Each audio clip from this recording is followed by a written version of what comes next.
Something big is coming. Join us live for Intaker's Product Lab Day.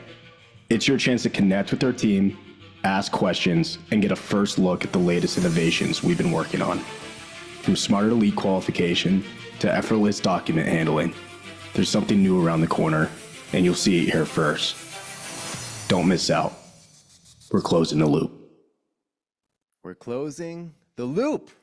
What's up, everybody? Welcome to Intaker Product Lab Day, Fall 2024. My name is Joe Vertolo, Head of Marketing here at Intaker, and I want to congratulate you for showing up, especially if you got here early. I want to thank you for taking time out of your day, because what you're going to learn today, how far we've come as a company and how far we've come as a family with all of you Intaker users really across not just the country, but the world. And so I am excited to, set the stage. I'm going to be your MC today. And this is going to be a bit different than like your typical, online event that you've been to. We're doing this for Intaker customers to really understand what they have in their pocket, what they have to use for their firm, and make sure that you're getting the most out of your entire Intaker experience.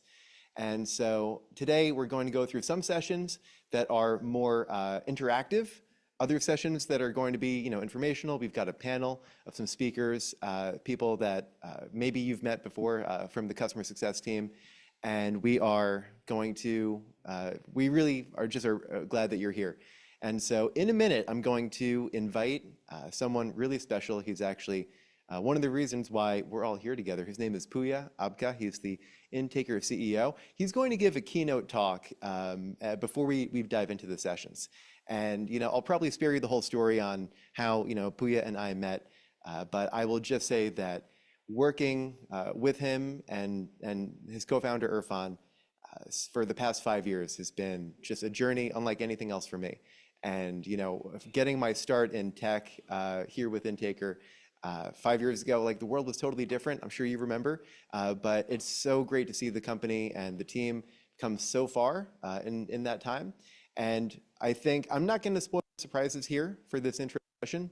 I'm going to let Puya share with you kind of what's happened in the past 6 months since the last Product Lab Day that we had, and then what has happened today, this week, for your Intaker account. He's going to be telling you about all the brand new things. But if you go into your Intaker during this event, you're going to see some new cool stuff too. So I'm going to let Puya probably take it away. I'm going to invite him over to the stage to get us started. But Puya Abka, Intaker CEO and co-founder, thank you so much for being here. Thank you, Joe. Check 1, 2. Can everyone hear me? Perfect. Amazing. Welcome to Product Lab Day, Fall 2024. I'm excited to be here. We have a lineup of great sessions for you. I want to kind of get started with Lab Day in general. We started Lab Day, I believe the first one was spring 2023, and it's kind of amazing. I don't know if any of you were there for that event, but what I did was it was a Zoom webinar, like very basic Zoom webinar for pretty much 3 hours, covering all the bases of the product. I talked about lead management, chat, all of it. 3 hours straight, pretty much. And it's kind of hard. It was only a year and a half ago. We've done a few of these so far, and it's a great opportunity for us to get together with customers, for customers to come in and ask their questions, for us to release a bunch of cool stuff, and really as like a milestone, sharing a milestone with our customers, and then do lots of education about new things, like how some of the new things are going to couple with the old stuff, and really pretty much also a deadline for our team to get new things to you. I'm going to do this a number of times, but I really want to thank our technology team. They have worked around the clock to make sure we can show. Actually, the stuff that we're showing this time, they're in production, which is the new milestone for us on the product lab day. We're actually ready to go live. Last time I did this, I think the team loved it. He received kind of feedback from customers about doing this. I basically went and took snippets, like screenshots of some of the emails that we received from customers. Like I think last time I went back a few months. This time also a few months, but I just had screenshots of emails. When we do things for customers, when they onboard or when we ask them how we did, like about a or something like that, we basically ask them like, hey, how did we do? And then they send us like an email about it. It's incredibly powerful and heartwarming to receive all these amazing messages from folks. So I'm not gonna go over every single one of them, but some of them are about the quality of service, some of them about the performance of the product, some of them are about new features. For example, this one talks about how good our support system is compared to like other vendors, which is huge. Comparing that over, like compared to a year and a half ago, we're pretty much supporting 3 times as much customers with way more products than we did back then.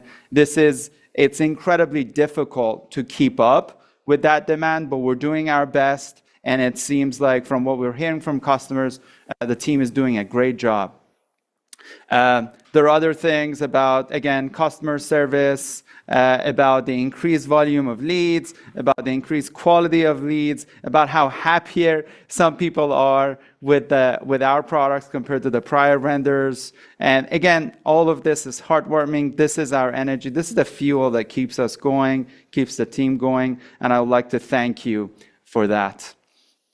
More about performance. Again, it's really funny because I was looking over these things and yeah, last much covered all of them, but this time it's not even all the emails. I mean, this is across emails. But at this time I was like, all right, let me stop. I probably have enough. I'm gonna bore people if I want to go over every single one.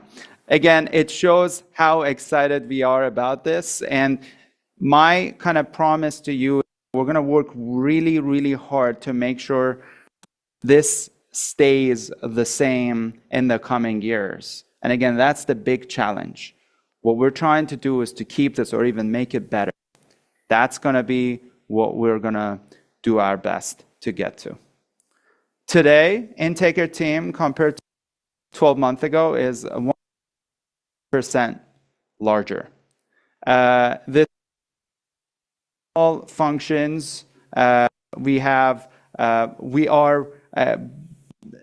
building teams, AI teams, building teams that focus areas of the product. I'm going to talk about AI a little later, but we are making the investments we need to make in order to be able to support you and build amazing features. I want to thank, this is my personal shameless plug, I want to thank the team for all their hard work. Unfortunately, I couldn't fit everyone on this slide, but I want to thank every single one of them for their work. And then this is not going to go down. We are kind of doubling the size of the team and the company on a yearly basis, and it's an incredibly exciting time. All right. So what I would like to say here is that we are committed to legal. The company is committed to legal. No question. We started with legal. We know the space pretty well. We learned from, at this point, thousands of customers in this space, pretty well. We know the details, and we're kind of committed to go really deep, to solve deep problems. And anyone who's running these businesses know there is like this 80% of all these problems that are kind of shared between different industries, but that 20% is the tricky part, right? The 20% that you want certain things that even within legal, the world of PI is different from family, from criminal. The world of consumer and is different from corporate and enterprise. So what I'm saying here is that we are fully committed to legal, and you're going to see here some of the major features we're announcing today are specifically made for legal. It seems like we have some audio issues. I'm going to go off for a minute, and we're going to come back. I'm going to continue my talk. I apologize. Very cool. Thank you, Puya. Are we back? All right. All right. So we're just checking to make sure. Can everyone hear me, see me well? Thumbs up, thumbs down. I'm waiting at our... All right. Perfect. Amazing. Amazing. All right. Let me actually get my... All right. It's not... Now you know it's actually live. Now you know it's live. All right, so I'm gonna pick up where I was. We're committed to legal, no questions. We're gonna be building deep features that are just gonna be, even if it's only legal, we're gonna be building those. However, I'm also very excited to announce that over the past few quarters, we've been onboarding other industries on Intaker as well. And it's really like kind of an extra investment for us to go out there and kind of share that 80% with everybody else and learn from them. But something really interesting happened when we did that. Something we saw was we could see some areas of innovation in other industries that we're kind of bringing back to legal. There are some areas that these other industries, like in medical, dental, home services, they're like certain areas that we're like, hey, this actually sounds like a very good idea that these guys have been doing. So let's actually take that and bring it out to our major customer base. And this was one of those very interesting learnings. I want to make sure, again, I'm going to do another check to make sure we are all good with the tech. Thumbs up, thumbs down. Let's see what the people say. All right. Can everyone again, please? Oh, this is... Fine.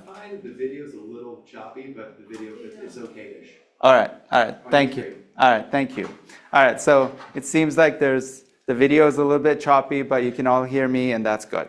We're going to have a great version of this after the product lab day with good quality, so we can actually go back. You can go back and watch this. But again, it's something else when it's live. And again, I'm excited to continue. So we are kind of very, very pumped about some of these observations that we're bringing back to legal, and that makes it very, very interesting. Today, I want to share about our vision, like just because we've been having this, we've been talking about this, my co-founder with the leadership team, pretty much for years. But now with the emergence of AI, with the new kind of how AI is taking things to the next level, I mean, this becomes more and more important. So I wanted to just share it with customers what we are, what the goal is and what we're kind of working through. We're visioning a world where SMBs, that's small, medium-sized businesses, have soar with AI, leveling the field against enterprise giants. What that means is AI is going to change, and it's already changing, but it's also going to change dramatically the course of user behavior and also eventually how user expect businesses to behave, and then how businesses will run. And then people with the most resources to they can use AI to beat pretty much everybody else, and those folks are the giants, right? Because they can spend $100,000, whatever, a few $100,000 overnight, get something amazing implemented, and kind of replace a call center, right? Replace something massive, and then do that like 10 times better, 100 times better. So what we're trying to do here is to kind of level that playing field for SMBs.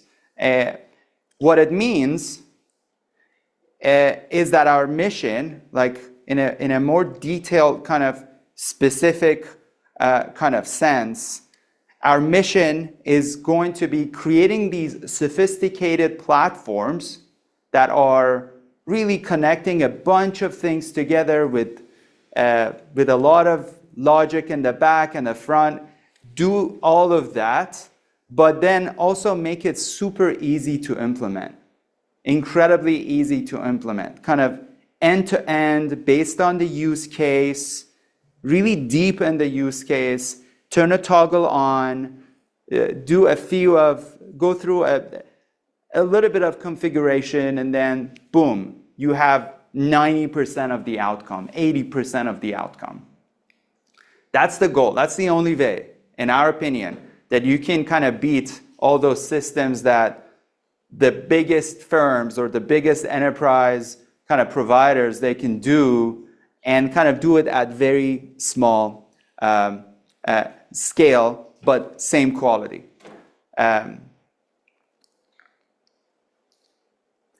I want to give like kind of an update of all the features, like what we've done so far for you. Obviously, pretty much everyone knows we started with website chat. The website chat was 2019. That was the very first thing. Then we introduced kind of at first interactive voice, but then interactive video, which basically changed how the intake systems in the plaintiff world or in the consumer world changed how the plaintiff environment and the consumer environment serves. Then we moved on to geofencing and page rules. Geofencing and page rules was really when you asked us like, hey, I'm getting a ton of unqualified leads out of my jurisdiction, out of my area. So we solve that problem by just geofencing the system and like, hey, we're not going to show a bunch of things to people who are irrelevant. And then page rules was like, hey, now we have these very specific things we want to we want to hyper target on certain pages. Like if I have a personal injury page, now I know you have a video, but if I have a personal injury page, my message is going to be different on that page to a message I have, for example, on my family life. I'm like kind of multi-practice. Or if I want to have, I'm in mass torts and I'm kind of pushing some kind of case that's kind of different from everything else. I'm running campaigns, I'm spending thousands of dollars per month. I want to hyper target those. Then the page rules kind of came in. I was like, all right, let's have on those pages, let's have very specific things that we can kind of target. Pipeline. The next thing is pipeline. You asked us like, hey, now these leads come in. Now, how do I manage them? How do I know where things are with my intake staff? Like, hey, something is new, like starts new, and then I want to take it through they call it Kanban, right? I want to take it through a process, step 1, step 2, step 3, and then I'm either going to lose that deal or I'm going to win that lead. But I want to see all the opportunities, and I want to help my intake team do a better job following through. And that's exactly where when we kind of came up with pipeline. Sequences were like, oh, I'm sending these text messages, I'm sending these emails to follow up, to have someone who no-showed a consultation to come back and schedule something or to call us back. Like I want to send out 10 messages, but I don't want my staff to go and send those 10 messages. That's when we kind of came up with sequences. Two-way texting, like, all right, people don't open emails, right? People don't open emails. They expect the business, the provider to be at the same place that their friends are, their family is.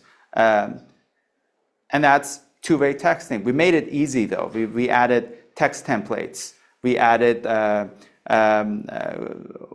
send later. So all these kind of fancy features. And today we are announcing the mobile app. So we're gonna, and that's not our biggest announcement. And then we kind of took that and we brought it to the mobile app as well. So it's kind of, oh, we're not sharing my personal phone, but at the same time, I can use texting on the go.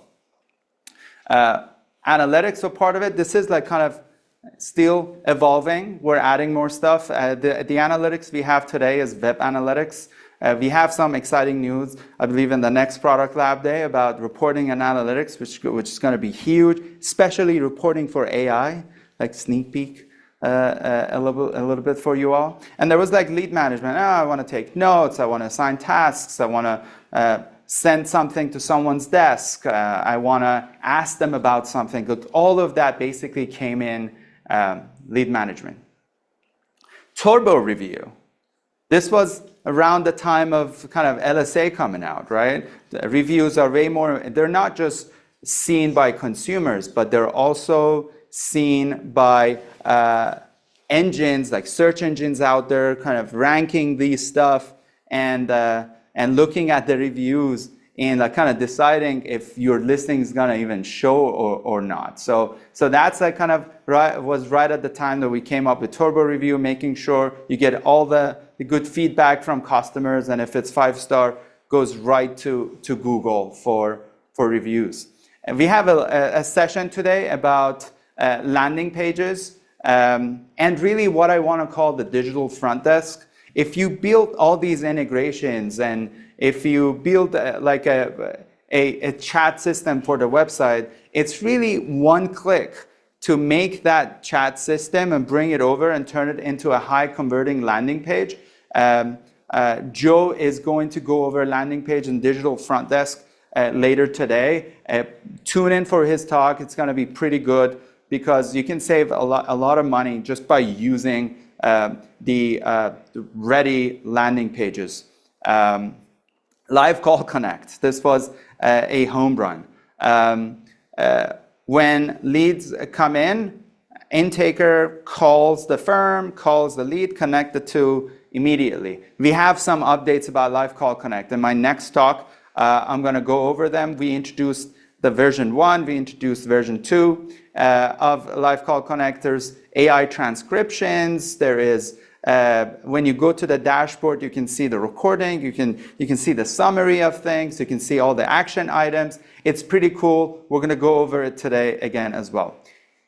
I said Live Call Connect was a home run, but AI LSA responder, I don't know what to call that. This is one of the most important things we rolled out in 2024. It has changed LSA for lots and lots of firms, hundreds of firms at this point. They're just using AI LSA responder. It's a very complicated product. It's not just over text, email, API. It's like we look over so many different channels to make sure we get those LSA leads and bring that response time on those leads down to not even minutes, down to like single seconds. We're going to go over them today. There's a panel about it. AI inbound text responder, this was just a few months ago. Again, people come into your website. We have a session about this today. These are the new stuff that we rolled out in the last lab day. By today, they're kind of their second versions are out. So I strongly recommend you tune in for Yaren's talk for Text Us widgets and AI inbound text responder. It's not just about starting a text conversation. It's also about kind of using the power of AI so you never have to hire someone to handle those text messages, or even if you hire, then the lightweight kind of responding fast is going to be done by AI. And then once you know things are qualified, once you know things are in the right direction, then the humans take over. Workflow automation, again, one of our releases in the last lab day, but we do have more triggers and actions in workflow. Today, you can trigger text messages to send out, and then there are a bunch of other triggers as well. We do have we're going to talk about this kind of in deep. I'm going to take my jacket off in the next talk, and we're going to kind of get deep into how workflow and kind of together with the rest of the releases we're kind of talking about today are going to work hand in hand. It's pretty incredible. Like when you use this one platform for everything, there's so much things you can connect and do. The outcome is really mind-blowing. The mobile app is coming on right after this session, so we're going to go over, there's a announcement kind of / training session that Chris is going to talk about pretty much the mobile app and all the functions that it has. Again, a lot of these features are still evolving. We're still rolling out the next versions and the next versions. And I want to kind of thank all those customers who kind of are vocal and they send us feedback about these things, because you might think that we know everything, but that's just not true. When you have certain experiences or feedback, please, I want to encourage you to just go to our help center, send it over. It gets broadcasted to our customer success team and leadership. So it's pretty valuable when you tell us about things. Integrations, we have more than 30, I think way more than 30 at this point, integrations, plus Zapier, which is, again, something that's ever evolving. Zapier, today we're going to have a session about it, a break session about it, about all the triggers and the action we have, which basically enables everyone to use Intaker, mark something as client, and then pass it on to Zapier to the case management or practice management. So that was my kind of talk about Intaker until today. What I'm excited to announce today is our plan to close the loop. And it might sound vague now, but in a couple of minutes, you're going to see how. We're introducing AI qualifiers.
AI qualifiers.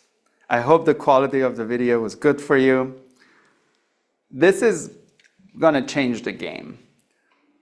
When a lead comes in, AI can analyze the lead, can classify it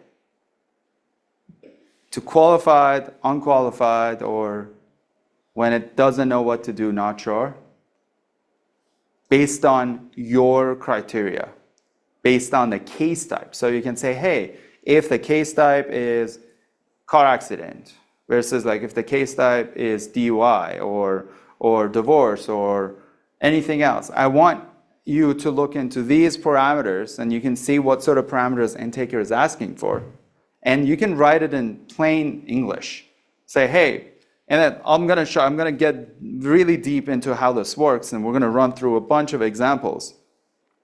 But then, more importantly, I mean, classification matters, but more importantly, at the end of the chat, AI can qualify it, and then we can show a retainer ready-made, already built up to the client at the very end of the chat. They can click, they can sign it immediately. Or if retainers aren't your thing, we can show, based on what they said, we can show different calendars. So if it's about certain areas, if it's divorce, but it's like kind of high net worth, it can go to, we can show somebody else's calendar. If it's different kind of like, hey, it's not high net worth, it's just a regular divorce case, it could go to somebody else's calendar. It's incredibly powerful. It's basically, it can route things, but again, all of it goes back to your instructions. You can just type in a few lines and then it'll be ready to roll. And when it comes to Live Call Connect, you can also use the AI qualifier to run Live Call Connect after hours or in certain times that otherwise you don't want to get kind of distracted for certain type of cases. And we're going to talk about this in my next session without the jacket. It's incredibly powerful. We're excited about it. It's going to change how people receive leads.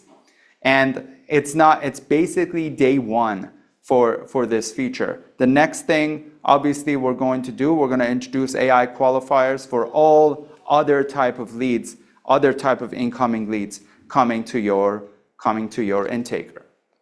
So tune in for my next session after the mobile app session. I'm gonna have my laptop. We're gonna go deep into AI qualifiers. But today, just a quick overview of what we're gonna have. We're talking about, after my talk, we're talking about mobile app. Then we are covering AI qualifiers and the actions, like kind of the outcomes that you can have or you can use for AI qualifiers. We're going to have a panel discussion about LSAs, our newest learnings about LSAs, and really what's important, what's not so important, why your listings aren't showing, why some of the listings are actually showing consistently. So we're going to talk about that. We're going to have a break pretty much, but for those savvy Zapier lovers, we have one of our great engineers on. He's going to talk about Zapier with Joe. They're going to have a discussion. Then we do have some new stuff in the lead management CRM kind of world. So we're going to go over that in a session with Diana. We have the Text Us AI agent, which is like the same inbound AI agent I talked about earlier. Again, tune in for that session if you are interested in text, or if you want to automate it, if you want to automate pretty much a large part of the initial process, that's the session for you. We do have special guests. We love Foster Web Marketing. We have a ton of mutual clients with them. They are a subject matter expert in the area of marketing. And today we have them as our special guests. They have a session for 20 minutes. We're going to hear from them. We're going to learn from them. Super excited to have Chad speaking for us today. And then after that, we have the landing pages. Landing pages, what I called digital front desk, which is really a super easy thing, a toggle that most customers miss. They can just turn something on and they can have a pretty much ready landing page with all the integrations and everything else in the back that could work for them for like a charm with LCC, with AI qualifier, all those things. So tune in for that as well. And then at the end, there's a raffle. There's always a gift, a raffle. So we're going to keep that for the very end. And then there's the closing session. So please ask questions. The chat is yours. If there's anything that you want to know, we have customer success folks like on the chat responding to questions, and we're ready. We're here to learn. We're here to teach, to tell you about all the new features. Super duper excited about all of it. And again, I appreciate you. Again, I apologize for all the technical difficulties we've had here. Hopefully, we're going to be just fine coming back live after this session. I appreciate you, and I see you in a few minutes. Pray for us. Hello, hello. Hello, everyone there. I'm Chris, Strategic Partnerships Manager here at Intaker. Some of you may have met me before. Some of you may have seen me on a meeting or a few emails from me. But if I haven't met you yet, hello and welcome. Sorry, I got my phone here. There's a reason. The reason is Intaker mobile app. You've asked for it. We've got it. We're solving a lot of these major pain points now. Some of the few things that you can now do by having Intaker in your pocket. Speed is king. Things are happening immediately now. You're getting immediate notifications in your phone. You can speak to people through the app on your phone. You don't have to be tied to your desk anymore. You don't have to worry, oh, I'm leaving the office. What are going to happen to my leads? We got you. We got you with the app. I'm very excited to show this to you. There's a few really great things we can do here. But just kind of overall, here's what I'm going to be kind of mentioning today when I'm talking about the Intaker mobile app. What are you going to get out of it? What are you going to see from it? And what can you do with it? One, it's available now. I'll just say that. So if you haven't gotten the app yet, reach out to us and let us know. We're going to get you that app. What can you do with it? Receive instant notifications. You're already getting those. You know, you can get your email notifications. You can get your text notifications. Those are all there. And now you can get a notification directly to your phone as an in-app notification. You know, those notifications and badges, you can do that with this. You can respond immediately utilizing the app. You can do pretty much most of the lead management you're already doing. You can bring that with you on your phone so you're not tied to your desk anymore. If you're up and you're about, you're moving around, you could still get things done.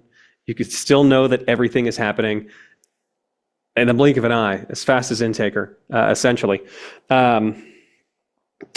Let's kind of think of it like this way. You're a manager of a solo firm. You're doing it all yourself. And the time it takes you to drive from your office to the courthouse, you've probably gotten maybe 10 emails, maybe 15 text messages. And a lot of it, let's be honest, is probably junk. It's people trying to send you things. It's people trying to sell you stuff. It's stuff you don't really care about. It's things that are just filling up inboxes. And you may have gotten an Intaker text notification or an Intaker email notification saying you have a new lead while you were doing that. Or you've landed at the courthouse and you're still getting those things. You've now turned your phone on to do not disturb because you wanted to give all of your time and effort to your work. So you say, I don't need the spam texts. I don't need the spam emails. You might lose some emails. Some new text leads might come in. Some new leads might happen. You can actually have the notifications set up so that even if everything else is shut off, you'll still be notified immediately whenever a new lead comes in through Intaker. Now, let's carry that a little bit further. Say you got that lead. You got the lead notification from the mobile notifications in app. You click that button. You've gone in, and now you see your lead. This lead's called Elvis Presley.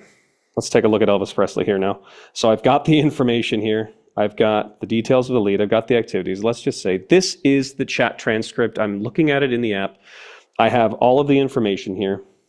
Looks like a pretty good lead to me. Maybe not good enough for that auto retainer to send, but it's a good one.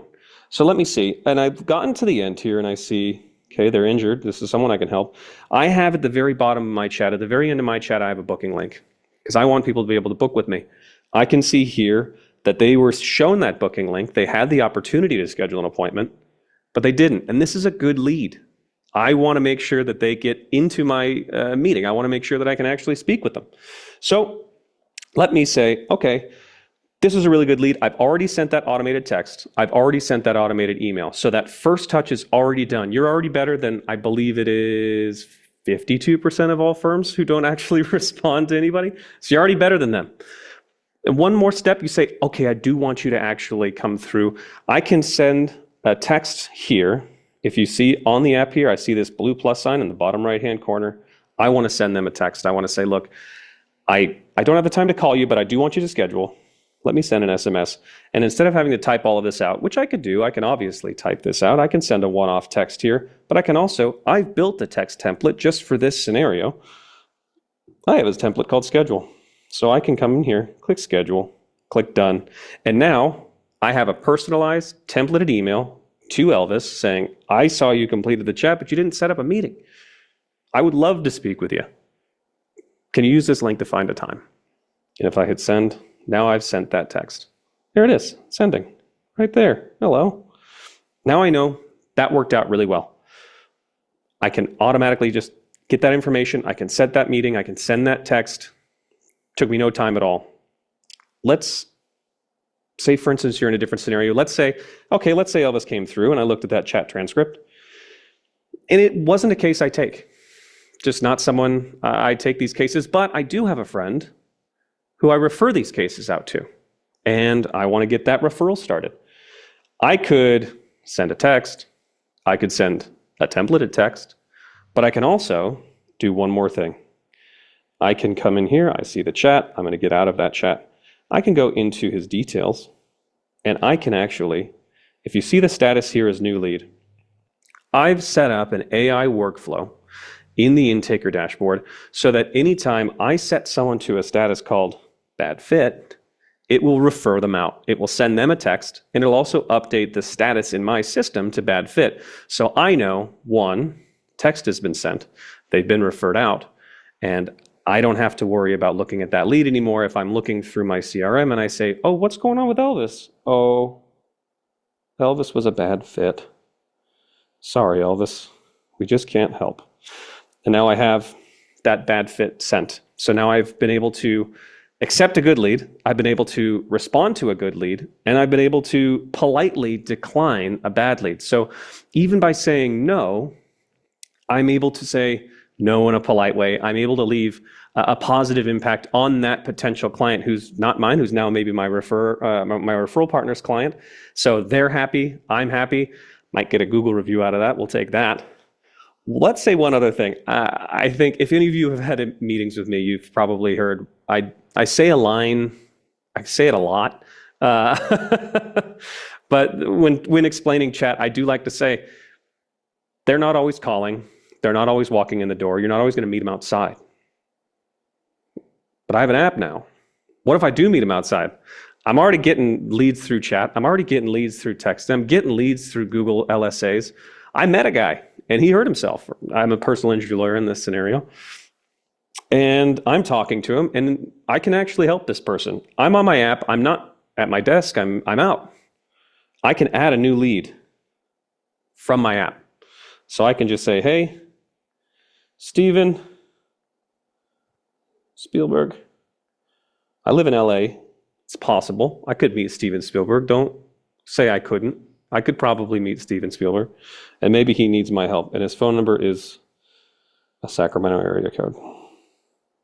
So now I've added a new lead even where I am. So if I'm not in my office, it's not coming in through chat. I can now grab leads everywhere, anywhere. I'm manually inputting a lead through here. I spoke to Steven. He said it's okay to send him a text. So now I have text consent. Now I'm all above board here. And now I can start sending him texts. I can send him emails. So no matter where I am, I'm not tied to my desk. Everything's happening immediately. I'm getting those notifications.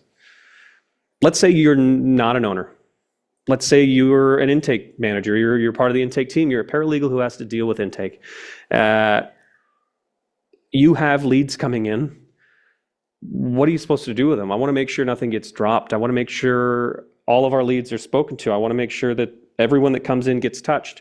We already have that automatic text that's going out. We already have that automatic email that's going out. What can I do in the Intaker CRM from here to make sure that everything is happening the way it needs to happen? Let's go to George. Well, George Lucas. Again, I'm in LA. I could have met him, okay? Don't worry. There's a few things you can do as someone who is maybe not the most senior person on your team, but you do need to get these things done. I can still, in here, I can send texts. I can send them an SMS from here. And one of the beautiful things about that is that you're sending text from your Intaker number. So there's never a situation where now you have a lead who's coming in and they're receiving text messages from 4 or 5 different numbers. They're receiving text messages and they don't know who exactly to respond to. Everyone is texting, sending an SMS from the same number in the same voice. That lead knows who it is when it's coming through. You can come in here and you can say, "Hi, George," and you can send your messages like that. I'm not going to send that one, but I can do one other thing. Let's say I was drafting a text and I didn't actually know what to say, or I wanted a little bit of extra feedback. Let me exit and save it. I'm just going to save that as a draft. Now when I go back, I can see, okay, this is what I was saying. This is the feedback I got. Now I can edit that. I can send that from here. I can ask for any feedback that I need to. Everything is done inside the app. One other thing that I'm able to do here, you may have seen that, I can create notes. So if I needed to send myself a note, you'll also see here, send e-sign schedule. There's a few things that are coming soon on this here. We're very excited about that. But if I wanted to create a real quick note, this is for me or for someone on the team to say, "Hey, called and he didn't respond." Just in case you wanted to make sure that someone had plenty of visibility over everything that was going on, I'm going to create that there. I can also come in here as similarly like I was doing if I was the owner of the firm. I can make sure that I'm staying accountable. I can say new lead. I can change the status now. I can change to follow up one time. And I can set up a workflow that can send texts and emails through there. I can send a text message again at that point if I wanted to, but I can also just use this as a simple visibility exercise. I followed up with him today. I'm going to follow up with him again tomorrow. What if, kind of zooming a little bit further out now, you're managing people and you want to make sure that everybody on your team is being, accounted for, and you want to make sure that none of these leads are being lost. What happens a lot of times is with a system, you don't know. Maybe there's 1 or 2, 3 leads that fall through the cracks. Coming through chat, if you're not automatically responding to them, they may have never gotten a response from you. You've lost them there. They've got that text, they got that email, but someone wasn't on top of it, maybe. I don't want that to happen, please don't. But if it does happen sometimes, so we got to make sure there's something in place for it. What do we do? I want to make sure that everyone on my team is following up with all these leads. I can take a look right here on the leads page. I see all of the leads here. I see their name. I see their status. That status, whenever it was updated, it'll say what's going on here. So we have new lead. We have new lead. I've got Elvis Presley. Sorry, but it has a bad fit. What if I said, "I've spoken to this person and I need you to call them"? Or maybe it's that point of the conversation where you did your initial intake, we had that conversation, and now I need to move it on to the next person in line. It's no longer my task, it's now somebody else's task.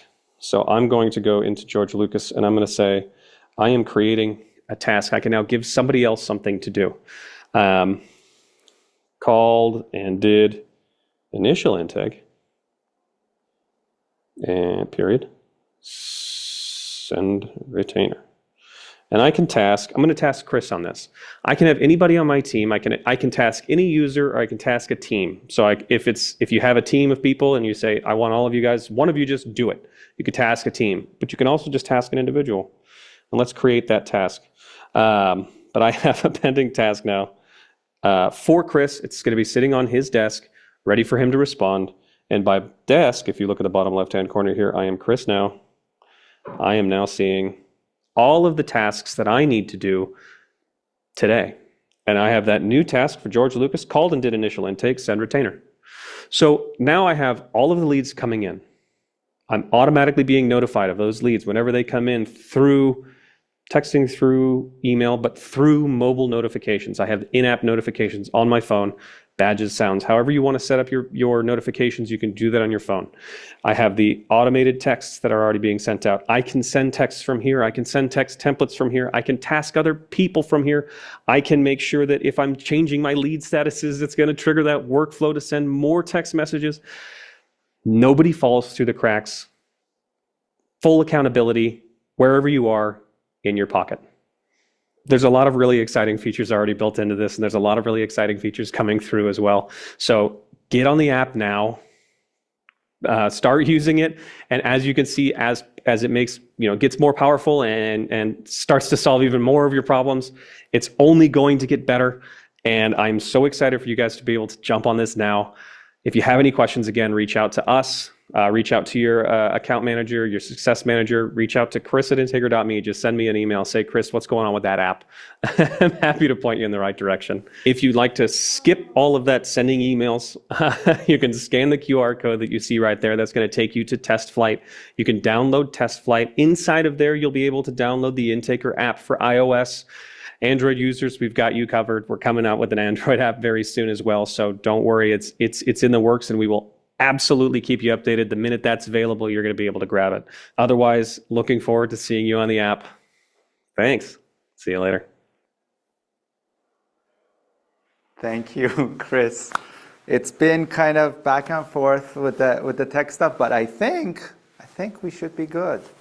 I'm excited about changing my jacket, being ready, like have my tech hat on, and then being ready to jump right into the AI qualifier session. So again, big picture. We're talking big picture now, and then I'm going to dive right in. Big picture, what's going to happen with the AI qualifier, what you're about to see. On one end, we're deciding on how we qualify leads. That's on one end. Based on the case types, based on all those prompts that people click on, how we're qualifying them. And on the other end, there are ways that we can employ that, right? There are ways that we can use it to actually get it to the finish line, to close that loop. So at first, let me show you how the instructions work. Let me go ahead and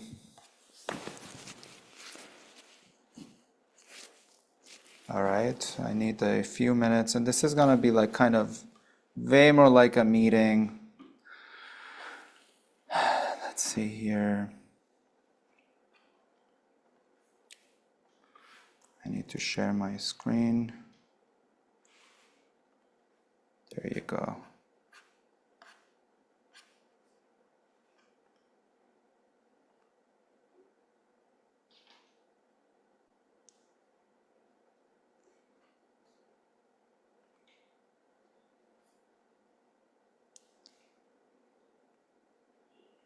Recording in progress. All right, perfect. All right, I got it. All right, amazing. Let me see here. I'm gonna share my screen for you all. I need my sharing screen abilities. I can't share it. All right, so what's gonna happen right now, I'm gonna share my screen. I'm gonna get into, someone needs to give me access. They are. So I'm gonna show you how the instructions work in the system. All of this, we're using somebody else's tech. Our tech works, that's the point. Let me see. All right, I can share my screen now, amazing. All right, let me share the right screen so you all don't see all my wife's messages. Let's see here. All right. Yes, I got it. Thank you. All right, so can we confirm they can see my screen? All right, amazing. So we have the bots here. I have a number of kind of demo bots, right? Jordan, if you move to this, that would be amazing. I have all my demo bots here. Personal injury is like the first one. If you go in, like how did I get here? I clicked on bots. Then I have the list of stuff. And if I click on any of these prompts, right?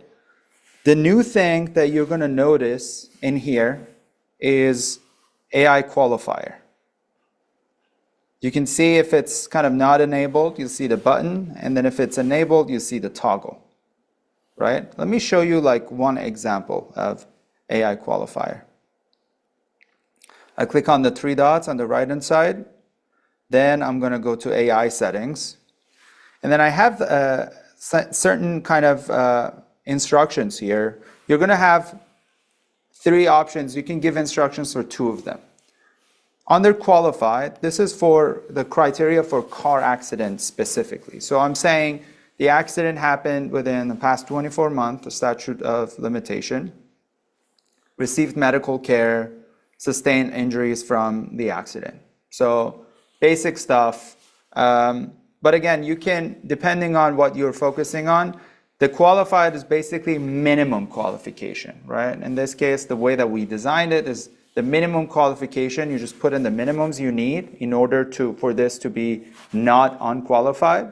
And then in order to help AI, think about AI as like pretty much a team member, right? How would you communicate these things when you're talking to someone and you want to kind of train them on like, hey, this is what you want. This is how I want it. I don't want to go beyond the past 22 years. I want that accident to have happened within 2 years. So anything before that is unqualified. Anything after that is good. So we're basically doing the same thing here. At the very first one, I said, hey, if it has happened within the past 24 months, it's qualified. If happened anytime before that, if you see under unqualified here, anytime before that, unqualified. Pretty much the same, in this case, anything like kind of the opposite ways. So AI can analyze and say, hey, that is good, that is not good. So every time it's going through things, it will see that. And we have a whole bunch of stuff in the backend that makes it kind of perfect.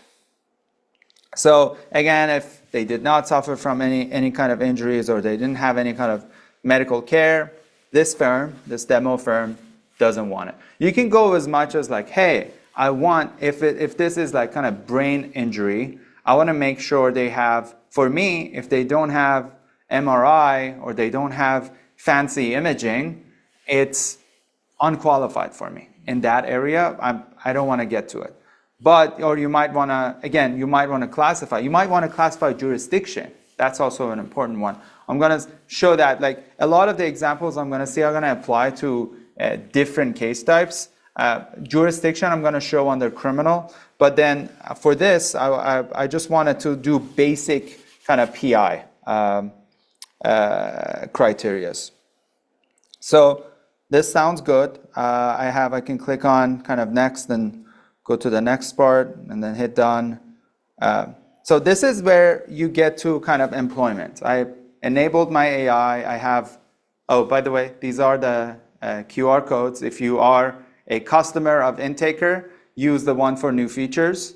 If you are not a customer of Intaker, which shouldn't be the case on this call, but if you are not, just in case, if you're interested in all of this, this is the QR code for a demo with our account executives. Back into my work. So there are two ways I can use this. The very first way I'm going to show, which kind of I'm personally more excited about, is how you can take this, like these instructions, to the chat at the end of the chat. If you are familiar with our kind of system, how it works, there is a thing on their appearance setting. We have first dialogue and we have last dialogue, right? What this will do, it will create a rule system for you to show a different kind of ending when AI marks something as qualified. It's as simple as that. But then you can decide how that ending appears. What are your options?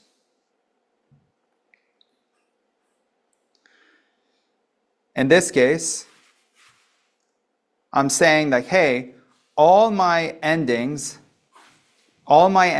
every time someone chats, I have a default ending. Every time someone chats, I could have a text shown.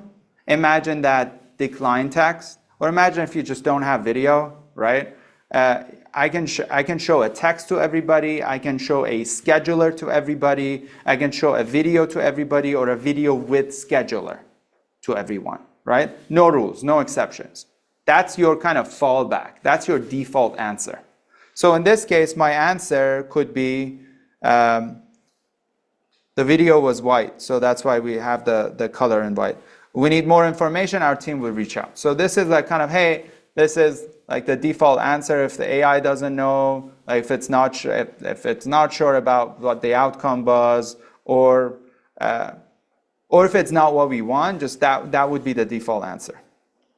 But then I can have here, I can create exception rules. Exception rules is like, now we created all those parameters per case type for, hey, what's qualified, what's unqualified. Now we can come and say, oh, if anything was accident, all kinds, that was like the prompt / case type, and the AI qualification in there was qualified, I don't want you to show that default thing. Remember, we had the default last dialogue at the top, right? This time it was just video with caption.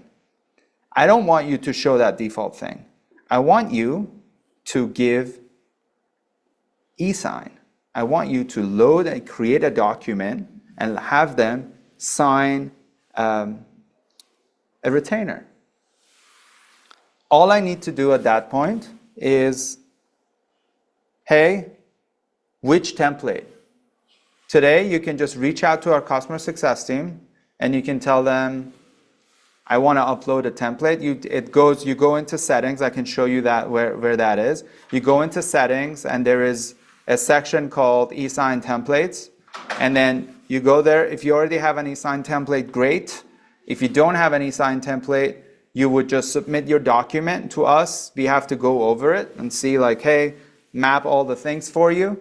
We're going to upload it to our system. We're going to let you know, and then you can start using it. We use PandaDoc for our as eSign platform.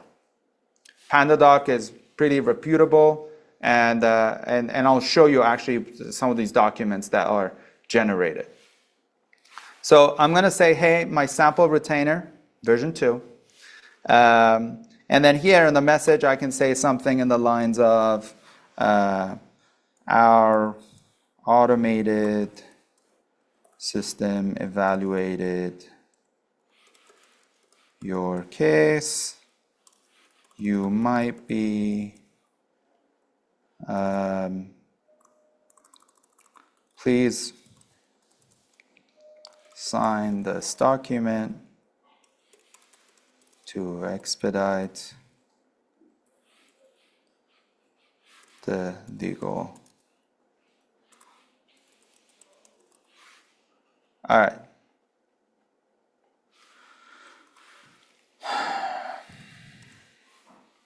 So I have a message. I mean, this is up to you. You can change the message that is shown. I hit save, right?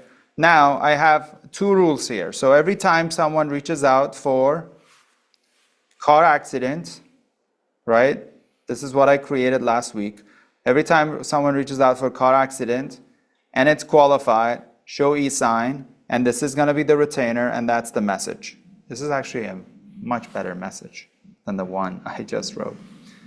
But then hit save. And then the next one is this, the one that we just created for accidents, all kinds. So again, we need one of these rules. We actually don't need one of these rules per prompt. What we can do is we can just have these check marks, right? And I can pretty much add a whole bunch of rules here. Whole bunch of prompts with one rule. You can have as many rules as you want. If you want to create different kind of combinations, the other kind of advanced thing about this is the star. You can give it priority. Because every time, if you think about it, every time you are loading a last dialogue, you have different kind of rules that could potentially conflict. So you're going to need to make sure they don't. And if they do, the priority is there to help you which one is going to be picked. If something is some rule is more important than another for some reason, for some business reason, you can set it up and you can give it a priority of 10. So you know every time 2 rules apply with the same parameters, we're just going to go with the one that has higher priority. So in this case, let me just make sure I didn't add anything extra here. I have one rule for accident all kinds. I have one rule for car accident. This looks very good. And then I want to go and kind of check what my rules are for accident all kinds. Again, we go to prompts and then AI settings. In this one, I have incident happened in California, right? And then I have unqualified outside of California. So I'm going to run this one more time.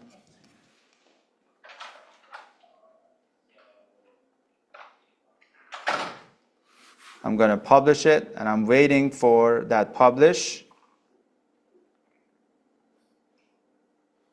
to come live.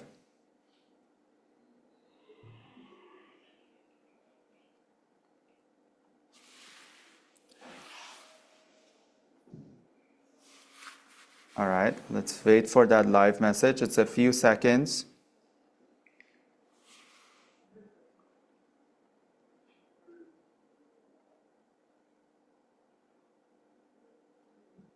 Yes, I believe we have it. And then I could go to, this is the landing page we all talked about, and Joe's going to talk about later. This is the landing page, but I have the option of using this, or I can go ahead and use the widget, and the widget is going to be here. Like this is, imagine like this is kind of on the website, and you go on the website as the same thing. I'll come in and I can create a lead. Again, I'm changing all the stuff live, so let's try it out. I had an accident. My name is Puya Apka. My phone number.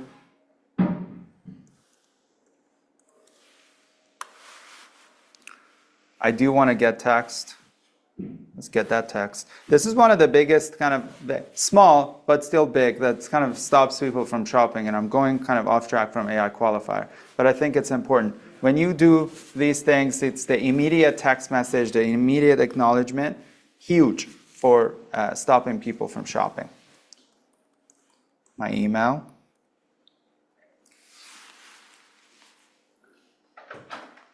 And we're getting to qualifications at this point.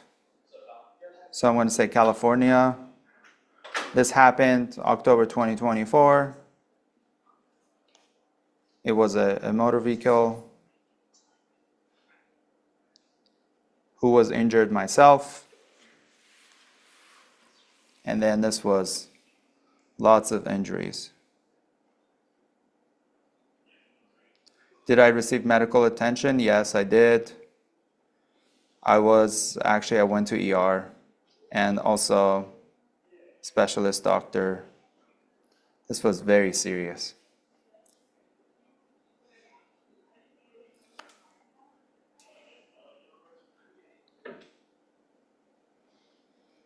I did lost income as well. My income loss was 15K.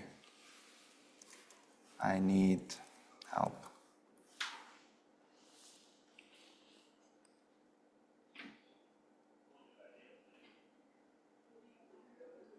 So what's happening right now, AI is analyzing, right, what you gave based on the instructions. And it's deciding, and it's looking at those rules to see what needs to happen. And what I have here is like, hey, the message that I wrote, our automated system thinks you have a case.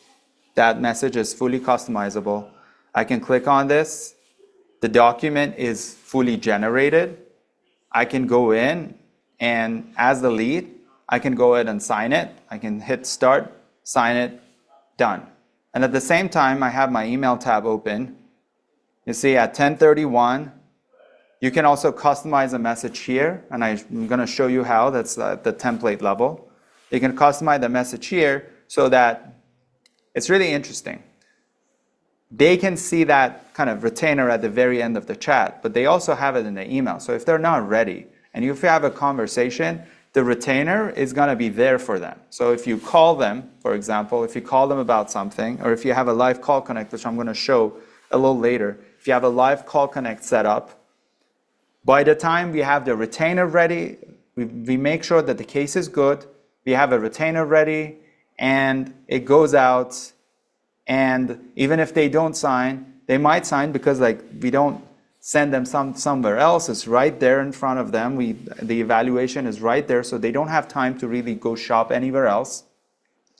They can sign it, or if they don't sign it, once you call, right? Once you call them, once you actually close them, once you make that sale, you can tell them like, hey, that thing is already in the retainer is already in your inbox. Go ahead and sign it.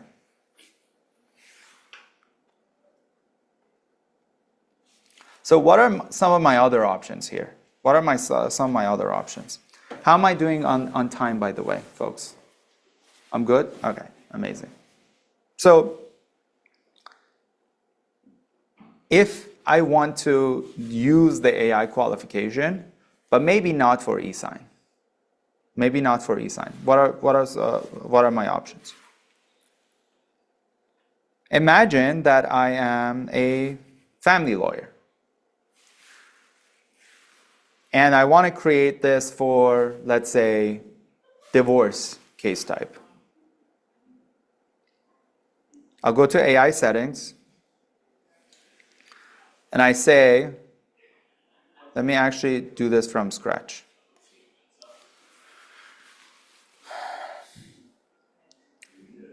They need to have at least shared bank accounts.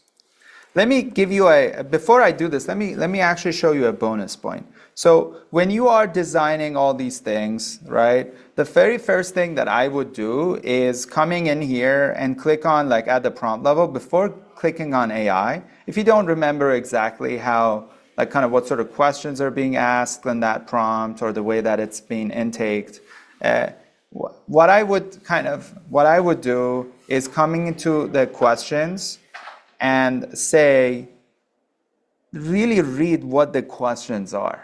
Like, hey, we ask questions about location. So the things that the mistakes you don't want to make is having a qualification for location, right, for jurisdiction, when that's not a question, right? So in those cases, you can either change the prompt to add the one for if we already have it as a location, or reach out to our customer success team for that. So it's just make sure what you are actually setting, the parameters you're setting, they're already in the transcripts, which are part of the questions. As long as that's the case, it should fork just fine. So in this case, the questions are like, hey, what are some of the shared interests? Do you have any shared interests? Then as part of that, you can also even you can even try it one time and see what are the answer options, or see one of the transcripts from one of the like kind of maybe existing leads. And then that way it's super easy to set the right kind of parameters for this. And again, if you have any questions, our customer success team is always happy to help. But moving on, I'm going to AI settings again. And then here, I have this one parameter. I could basically add another parameter here as well. So I could add, this is the second rule. Hit add, and then I have a second rule, but I'm going to get rid of it. So basically, again, all I'm doing here is like, hey, if they don't have any shared bank account as a share, if they don't check that mark, not interested, right? And I'm going to show you in the chat how that shows up. If they don't have shared bank as shared interests, that's what I say. Let me actually change it and say shared bank account. I mean, this is pretty smart too. It gets it, but you know, the perfectionist part of me. All right, let's hit next and go to Done. All right, and again, we're going to talk about this option later, but again, we're going back to doing this in family law. Now, let me this time get rid of the existing rule I have and create one from scratch.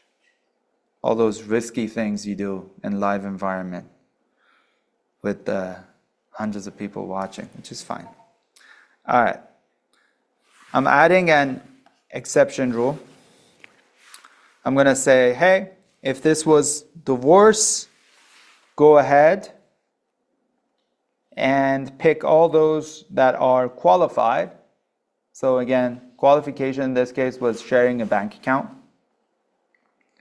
And then show them a video with scheduler. The video with scheduler versus like just a scheduler by itself.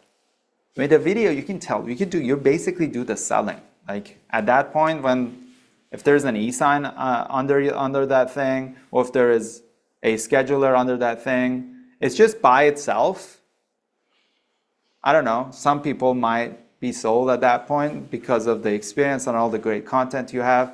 But frankly, if you are right there and you have the thing, just imagine this for a second. If you're right there, you're telling them why they should click on that thing. E-sign, scheduling a free consultation, tell them that, hey, you're not going to pay a penny for like on the PI side. You're not going to pay a penny, click on this, and this was an evaluation based on your information, the information you provided, but this is the next step that we need for you to get started immediately. Like that would be very different than just a white blank space, which is also possible, but a white blank space that's like, all right, you know? So I like video. So because of that, I'm going to say video. And in this case, I'm going to say library. I have a bunch of videos in the library. And I'm going to pick this video from Hannah. And then, again, a message comes here. So I'm going to say, obviously, we're talking about kind of our messaging in a video, but this is basically the caption. So here I'm going to say, please schedule a free consultation. All right. And I am going to actually make the free consultation bold. Right? Divorce, qualified, video with scheduler. I need to select the scheduler. Selecting schedulers, I'm going to show you boys both selecting e-sign template and scheduler. I do have just one scheduler here. We integrate with Calendly, we integrate with Acuity, we integrate with most schedulers out there. All you need to do is to just add those links under integration, add them and say how you want them to appear, and then you can reuse all these events basically across the board, including here. Same as eSign. eSign templates, when you build them once, then you can use them in one-off sending for e-signatures, or you can use them in here in this scenario in the automated kind of fashion. Let me hit save. All right, and then over here, again, the white issue. Unfortunately, we need more information. Let me actually get rid of unfortunately. Change the color so we can all see it. This is my default message. We need more information to evaluate your case. Someone from our team will reach out. Like this is when we don't know what to do, or it doesn't, like it's not the case of the qualified rule that we have. This is going to be the message that will be shown. All right. Publish now. Publishing is on the way.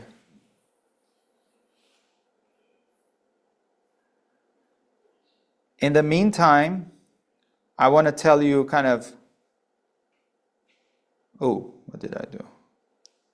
In the meantime, if you haven't looked into kind of other things, I think we're going to talk about it today.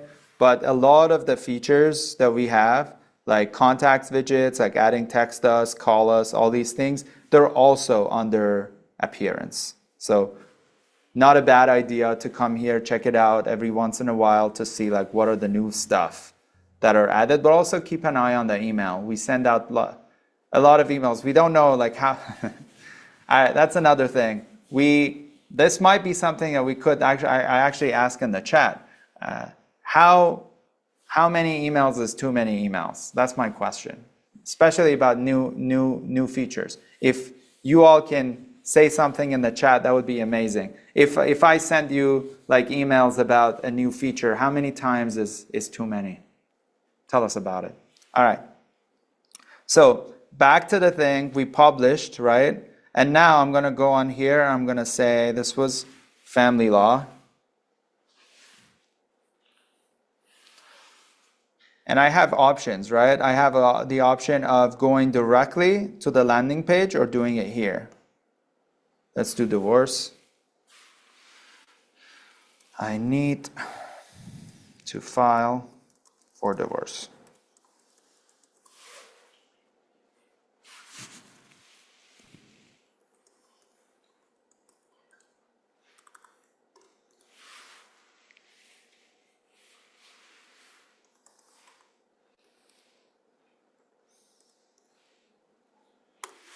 Okay. And then I'm going to show you the lead view as well after this.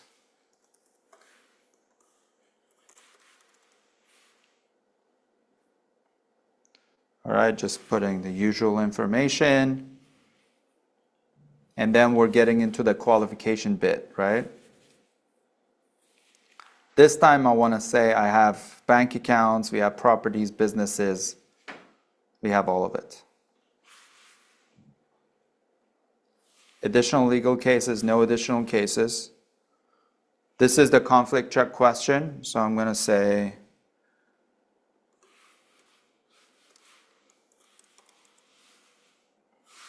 that is not my wife. Call me, please.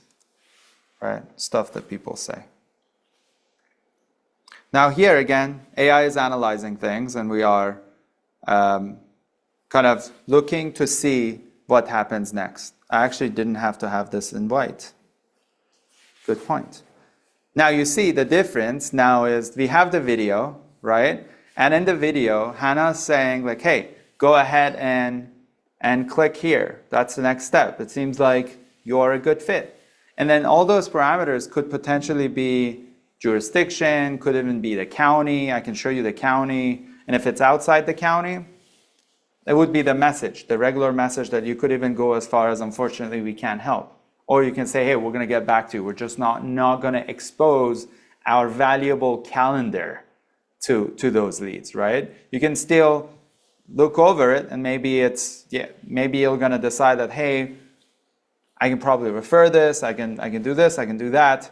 That is still an option. But in the case of like, hey, showing my valuable calendar to someone, you can decide not to. Same way that eSign works, right? Same way that eSign works.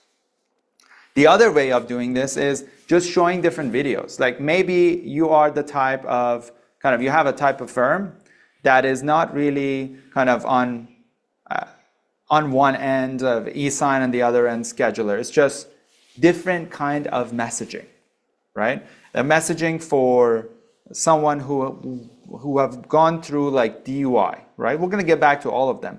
But you want that qualified lead in DUI to get a different kind of video with caption than an unqualified lead. You want to automatically disqualify some and not do anything about it. That is also an option. How am I doing with time? All right, cool. Because I need to show the workflow. That's the exciting part. That is like kind of an option for you, right? That's an option for you to show a different just messaging based on how qualified the lead is. Like, hey, oh, sure, we are happy to help. Someone's going to call you immediately. Now, speaking of that, Do you remember the second way that we could deploy this? The second way that we could deploy this was, let me go back to, in this case, again, PI. Or I'm going to go to criminal. Let's do criminal. And then I have this other one, other criminal cases. I go in and I have AI settings, right? This was like kind of the jurisdiction thing, even kind of deeper than that. So we're going into the counties. I'm saying when the case is in Los Angeles or Riverside counties, market is qualified. If it's outside of these two counties, market is unqualified. And I hit next. All right, I'm talking about here. So all we did so far was covering the bases inside the chat. So how do I want the AI qualifier to help me close the loop in the chat? So far, if you're using Live Call Connect feature, it's been running on everybody. Every lead that comes in, as long as they give you their phone number, the Live Call Connect, let's go. But if you use Live Call Connect, if you turn it off inside the bot setting, right, the one that runs on everybody, and turn it on instead in our new workflow system, that basically changes a few things.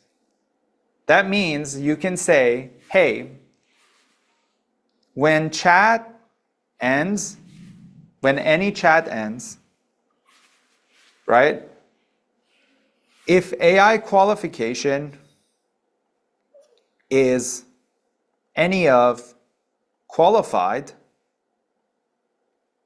right? And then you can add more conditions. You can narrow down further. You can say, oh, from certain bots. You can say, is any of like all these other bots. I'm not going to do that now. But you can kind of narrow down and say what exactly, how, qualified when, right? You can set that up. You can even say, run different Live Call Connect based on the language of the chat. So if you want to route this Live Call Connect to like a Spanish-speaking call center, you can do that here. There are so many different things. You can even route Live Call Connects based on what page they were visiting. You can narrow it down to that level. Or based on what prompt, or all these parameters. But if chat is ending and the lead is qualified, you can send a text here, and or you can make Live Call Connect. I'm going to say do Live Call Connect. I'm going to put in my number. I'm going to say, you know what? If it's qualified, I don't care. All days, all hours, and that's my time. That's my time zone. Hit save. Right? I'm going to activate it.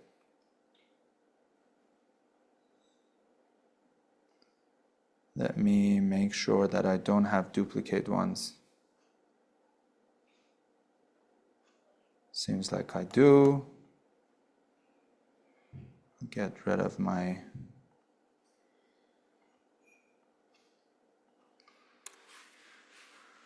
All right. So what happens here is we're not talking about kind of the chat experience anymore. We're talking about the experience outside of chat. So chat is ending no matter what. Like you could technically have, here's the scenario that you could have here. You could technically have a lead going through all the answers, getting qualified, saying like, hey, this was in California, all your parameters are all set. And by the end of it, you have the e-sign, or you have the video saying that you're a good case, right? We evaluated, it's good. And at the same time, so you use the qualification there. But at the same time, there's this workflow thing on the side that looks at all of these kind of options, and it also runs a Live Call Connect, and also sends a text and say, hey, you have a case. And then their phone starts ringing.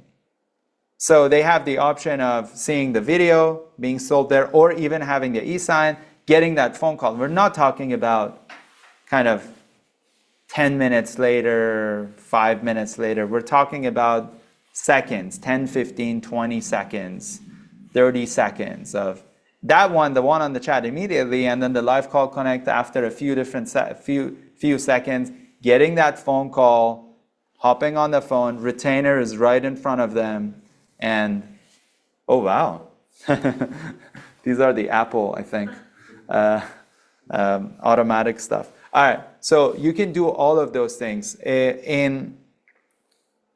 workflow as well as the end of chat.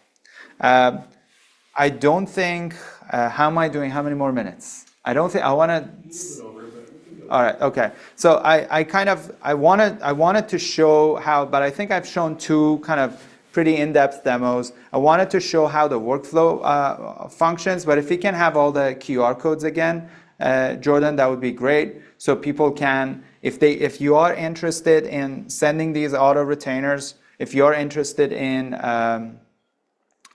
doing the demo here, I believe, these are the QR codes for you.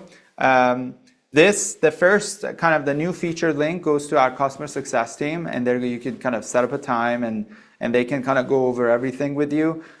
But frankly, a lot of these implementation, going back to my talk in the morning, they're pretty easy. You can go in and kind of test things out. But if you're not sure, if you want to be 1,000,000% sure, especially for templates, oh, almost forgot about that. So you come to settings and you go to the two things. I want to show you eSign template first and then integration for Calendly stuff. So I come in here and I go to documents. Under documents, I can submit eSign, and all I need to do is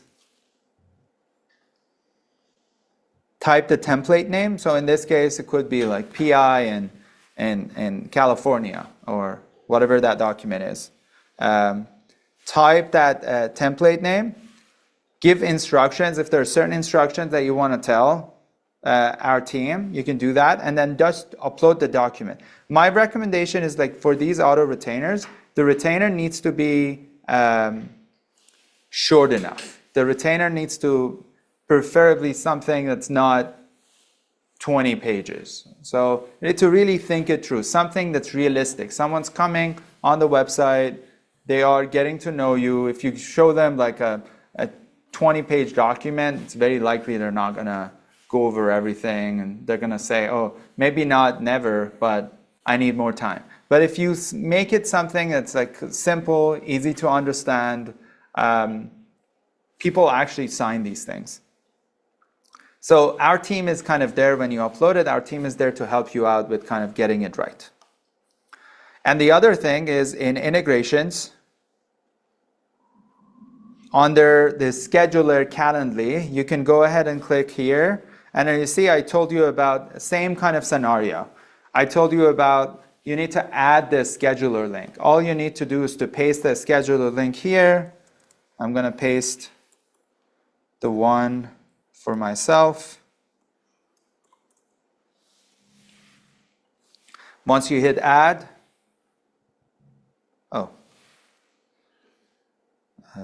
let me do.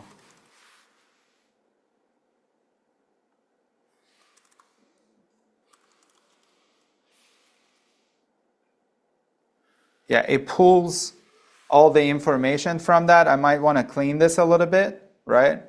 I might not want to have any kind of description in there. And here I'm just going to say book a meeting, right? It pulls it from Calendly, the metadata coming from Calendly. But then I hit save, and then boom, I have another event. And I can then use this event across the board. Again, going back to that last dialogue and everything. All right, so I think this was a good enough in-depth session about the new AI qualifier and the dynamic last dialogue that we just rolled out today. It's live, it's on your dashboard. Go ahead and try things with it. If you feel like you're breaking things, or if you feel like you need help, go ahead and use those QR codes that are coming up again later on, and book a time with our meeting. I appreciate you, and see you. I believe this was my last thing, so see you on the next Product Lab Day. Thank you so much, Puya. All right, that was awesome. And look, I know we probably should have had more time for that because there was a ton of stuff. And Puya, if your mic is still on, there's just a couple of quick things I want to ask you, because what we saw between the chat, AI qualifier in the chat, and the workflows after, you can come on. I know that some of those features, like the Live Call Connect and even like the texting, there's already settings inside Intaker, like their normal bot settings for them to use some of that. And so I guess my question is, how can firms use their normal bot settings? How can they use these new AI qualifiers with the workflows? And if you can speak to that, because I think it's new territory for a lot of people. Yeah. So, Joe, one of the things, this was actually like in implementation, the way that we want to do things is let's have something pretty simple, right? For people to get to step one, which can cover 70% of cases, right? Let's make it easy for people to get to that 70%, like kind of over a simple orientation meeting, right? But then if you want to deploy all these fancy things over time, right? Or if you want to do it in the beginning, then you don't have to worry much about like all those easy things, like a simple toggle of like, hey, I want to turn this on and send this text to every lead. I want to turn this on and send this email to every lead. I want to turn this on and run Live Call Connect on every lead, right? That would kind of be a different strategy. I was like, hey, I'm going to turn these off, and now I'm going to have this workflow with a number of more sophisticated rules to say, if the language was Spanish, don't just send a text, send a Spanish text, right? Or you can say, if the lead is qualified, run the Live Call Connect, right? But then because of the redundancy, you have to, the way that the account will be implemented is like, hey, let's not use those easy kind of configurations, but let's focus on advanced. Does that make sense? Yeah, and so I guess you were saying a lot of this stuff people can set up themselves. Yeah. But I mean, if someone wants to set up, some of these like AI qualifiers plus workflows, do you think they should just ask their CS rep? I think I would recommend doing that unless they have a good understanding of how the bots are. And then, for example, if you are running, and this is like, I think for any kind of platform, if you are creating a redundant, a repeat kind of workflow with a different kind of condition, you always want to go back and check what you had kind of on the existing. So if I'm creating a new action in a workflow about Live Call Connect or about text, I might want to go back and see, hey, what are some other automated texting or automated Live Call Connects I have across the board? I don't want to have redundant automation. So what are some of the other things I need to go and check? Maybe I should turn them off. Maybe there is some toggle that needs to come in and say, oh, and you need to really think it through kind of the way that you want to implement, because we don't know how the customers want to implement things. They might want to go as deep as, like, again, the language stuff, or coming from like, hey, if they come from these pages, run, like imagine I'm running like a mass stored thing, and then if people go onto those landing pages that I'm spending tens of thousands of dollars, I want the workflow to come and run this LCC on a call center that I know is more reliable, like hypothetical, right? You can do that. Like really the amount of flexibility when you get to workflows and kind of the open implementation space is insane, right? But you also need to think about the redundancy. All right. I mean, I think that we'll probably leave it there. That was a good answer. And there will be more questions. If you're watching this, hey, literally, you're the first people to see this. We saw it yesterday. And now we share it with you. So reach out to your customer success rep.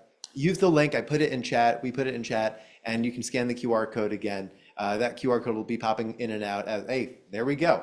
Shout out to Jordan. He's the man with the tech. But anyway, we're going to now switch to the LSA panel. And so this will be the last time you see Puya. Probably till the very end we'll come, say goodbye. But Puya, thank you so much for being here. Thank you. Thank you, Joe. Thank you. All right, cool. And so what's going to happen? I'm going to disappear from your site, but I will still be with you on the mic. And I'm going to set up what's going to happen with the LSA panel. And so Sophie, if you want to go get the panelists in here, we're going to start setting up a couple of chairs. And what this is all about, the LSA panel, local service ads in legal was one of the biggest things to happen in the past 5 years. However, people are still struggling to get good results with it.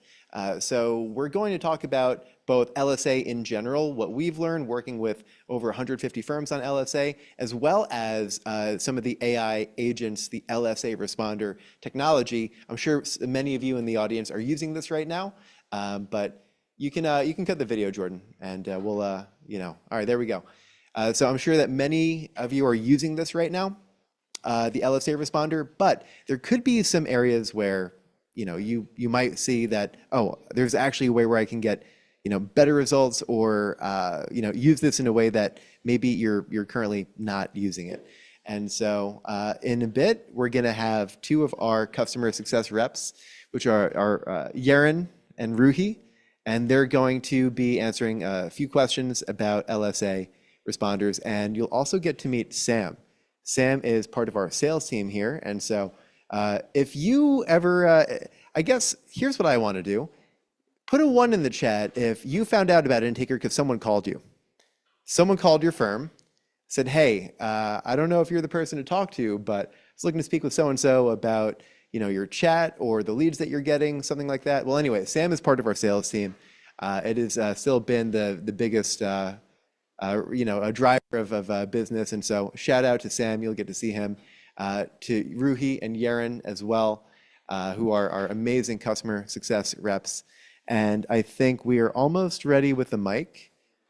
And once we get that mic on them, then you'll be able to actually see and hear. And we'll jump right into the panel. And so unfortunately, I cannot see the chat now, but I'm sure people are sharing lots of love for Sam and the rest of the sales team. Because look, I mean, I know it could be a tough job sometimes, calling law firms and getting rejected all day. But when you do finally reach out to someone and it's like, hey, yeah, we have a problem, and maybe this could solve it, and then you fast forward whatever that is, 3, 6 months, a year later, and now you're here on Product Lab Day learning about how to crush it with all this new technology in your firm, then you say, boy, I'm sure glad that a guy like Sam called me. So anyway, just 1 more minute, and then we'll jump in. And also, for this, we have some questions already for you, but you can, if you want, if there's something else, feel free to throw it in the chat, and we'll see. Maybe we'll get to it at the very end of this. But we might be ready to go. Are we ready to go? All right, I'm going to disappear, hand the mic off, and you'll see the panel. Thanks for that, Joe. Hi, everyone. My name is Sam, and I'm on the sales team over here at Intaker. And today I'm going to be asking Ruhi and Yaron from our wonderful customer success team some questions about Google LSAs. But before we dive in, would you guys mind introducing yourselves? Yeah, of course. Hi, my name is Ruhi. I've been a customer success specialist here at Intaker for almost 4 months now. So yeah, excited to be here. Yeah, and I'm Yaron. I'm also a member of the customer success team here. Yeah, and I'm excited for this panel discussion. Awesome. Thanks for introducing yourselves, guys. Before we get started again, just for anyone who might be living under a rock and not know what a Google LSA is, could you guys kind of explain what an LSA is and maybe tell us a little bit about Intaker's AI responder? Yeah, of course. So before we start off, let's even delve back into Google and see the history of Google listings. So we know Google first started off with just a search, just a blue link, just SEO. When someone basically went in and searched something, it would bring in helpful articles that might help them. Then Google went to monetize on that. They saw profit, they saw margins, they were like, let's get some money out of this. So they added paid listings, PPC. Then they added local search, things that are would be more relevant to you as a consumer to go in and search for. And then after all of that has changed within the past 20 years. Now there's local paid listings, and that's what LSA is. The most important thing about this is that LSA is on a per lead model. So as soon as someone comes in, you're paying based on how many leads you get and what are the quality of those leads. So LSA started mostly with phone calls first. People can go in, see who's local, what firms can help them, and then basically reach out to them by phone call. Then later, what Google added was messaging. So now you can basically text back and forth with these firms to be able to communicate with them. One of the biggest pain points of this, though, is responding to those leads in a timely manner. If you don't get to a lead through text messaging, or if you don't answer the phone quick enough, then that lead might venture off to other firms. So that just means there's going to be lower conversion on your firm's end and more money wasted for your firm on LSA. This is why Intaker really wanted to create a solution for that.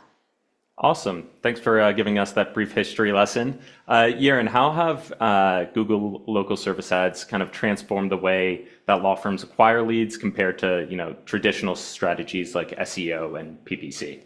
Yeah, so typically when a lead is, looking for assistance, the first thing they're probably going to do, they're going to go to Google. They're probably going to type something like, maybe they were injured. They'll type, personal injury lawyer in whatever locations. If they're in Los Angeles, they're going to say personal injury lawyer in Los Angeles. And now when they hit search on that, before any sort of website page or like Google business profiles are being shown, LSA listings are now going to be the first thing that they're going to see on that search page. So it's going to provide immediate visibility for firms in search results, and it's going to offer a pay-per-lead model that allows firms to focus directly on client acquisition. So with this intake model, it's just a simpler lead generation channel compared to traditional PPC and SEO. Awesome. Sounds like it's right up the top and kind of the most important. Ruhi, what kind of determines the factors in a law firm's LSA ranking, and what can they do to improve that ranking? Yeah, there's a lot of factors that go into determining your law firm's position.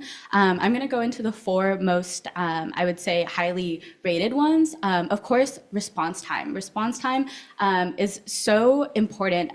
Faster response times for phone and message leads will rank higher, and we know that because underneath each LSA listing that has messages turned on, they usually have a little message button that says typically replies in a few days, a few hours, a few minutes, and those that have a few minutes are ranked higher, you will see. Another one is positive reviews. Most positive reviews improve ranking. So let's say that your firm has 300 positive reviews, like a 5-star, 4.5 star, you're gonna be ranked higher than someone that still has a lot of good reviews, like 99, but we have seen that difference.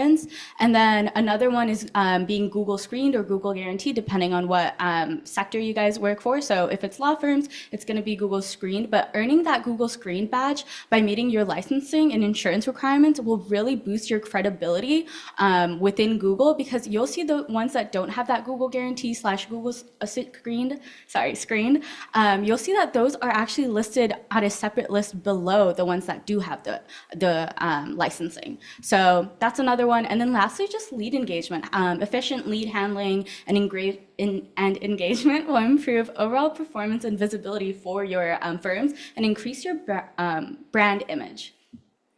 Sounds like there's a lot of things to consider here.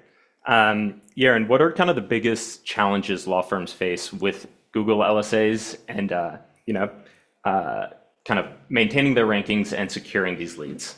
Yeah, so Google, it's going to leverage both your response times and your Google reviews when determining your ranking for the LSA listings.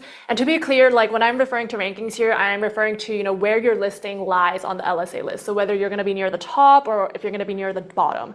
And obviously, you're going to want to be near the top, since that's where you're going to get the most visibility for your firm. So it's really, really crucial that you have a great response rate and that you have a lot of positive reviews if you want to maintain that strong ranking in the LSA list. And so if you have slower response times and you have maybe more poor reviews, that can significantly impact your rankings, and that's going to make your listing less visible, and that's going to ultimately reduce your lead flow. And now, aside from just Google's ranking though, like let's also think about this from a lead's perspective. If I'm a lead and I'm looking for assistance for a legal matter, and I'm seeing this whole list of LSA ads, the first thing I'm going to look at is probably going to be the firm's reviews, as well as like the number of reviews that they've received. received. So for a lead, a 4.5 star rating, that's actually a huge difference from a 4.8 star rating. So you might be thinking, no, that's like a small difference, but for a lead, that actually matters. And now the next thing they're probably going to look at is going to be that response time. If they see two firms that have maybe similar review count and they have similar ratings, but one of those firms, they typically respond in a few minutes, and then the other firm responds in an hour, they're obviously more likely to reach out to the firm that will be able to handle their inquiry a lot faster. So again, that difference between the few minute response time and that hour is going to be huge for your leads.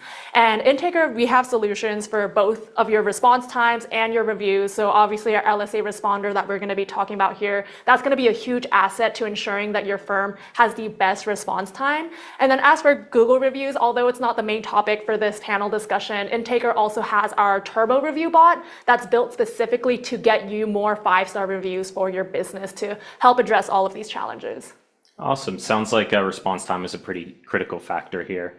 Ruhi, could you explain how Google kind of measures and prioritizes response time, and why is this so important for law firms? Yeah, of course. So first, let's go into what do good response times actually get you. So we've already talked about that having a good response time really does matter in your ranking, in your ad ranking within Google listings. So you'll be higher.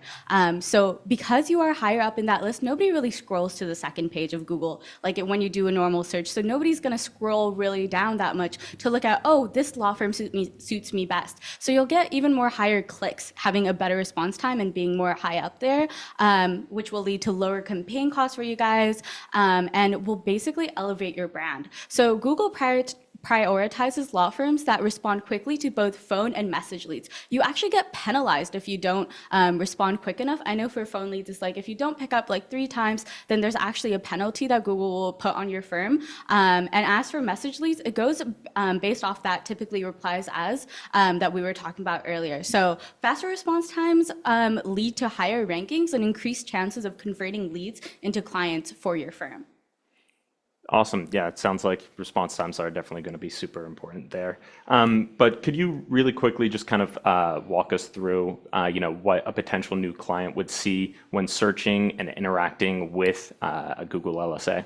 Yeah, of course. So a client goes in, they're going through Google LSA listings. The first thing that the client sees is basically the list of different firms that are local to them and that can help with their case. Sometimes they can go into the search bar and be like personal injury firm or criminal defense, right? And then they'll see all of those different firms, great firms that can help them handle their case that are within their vicinity.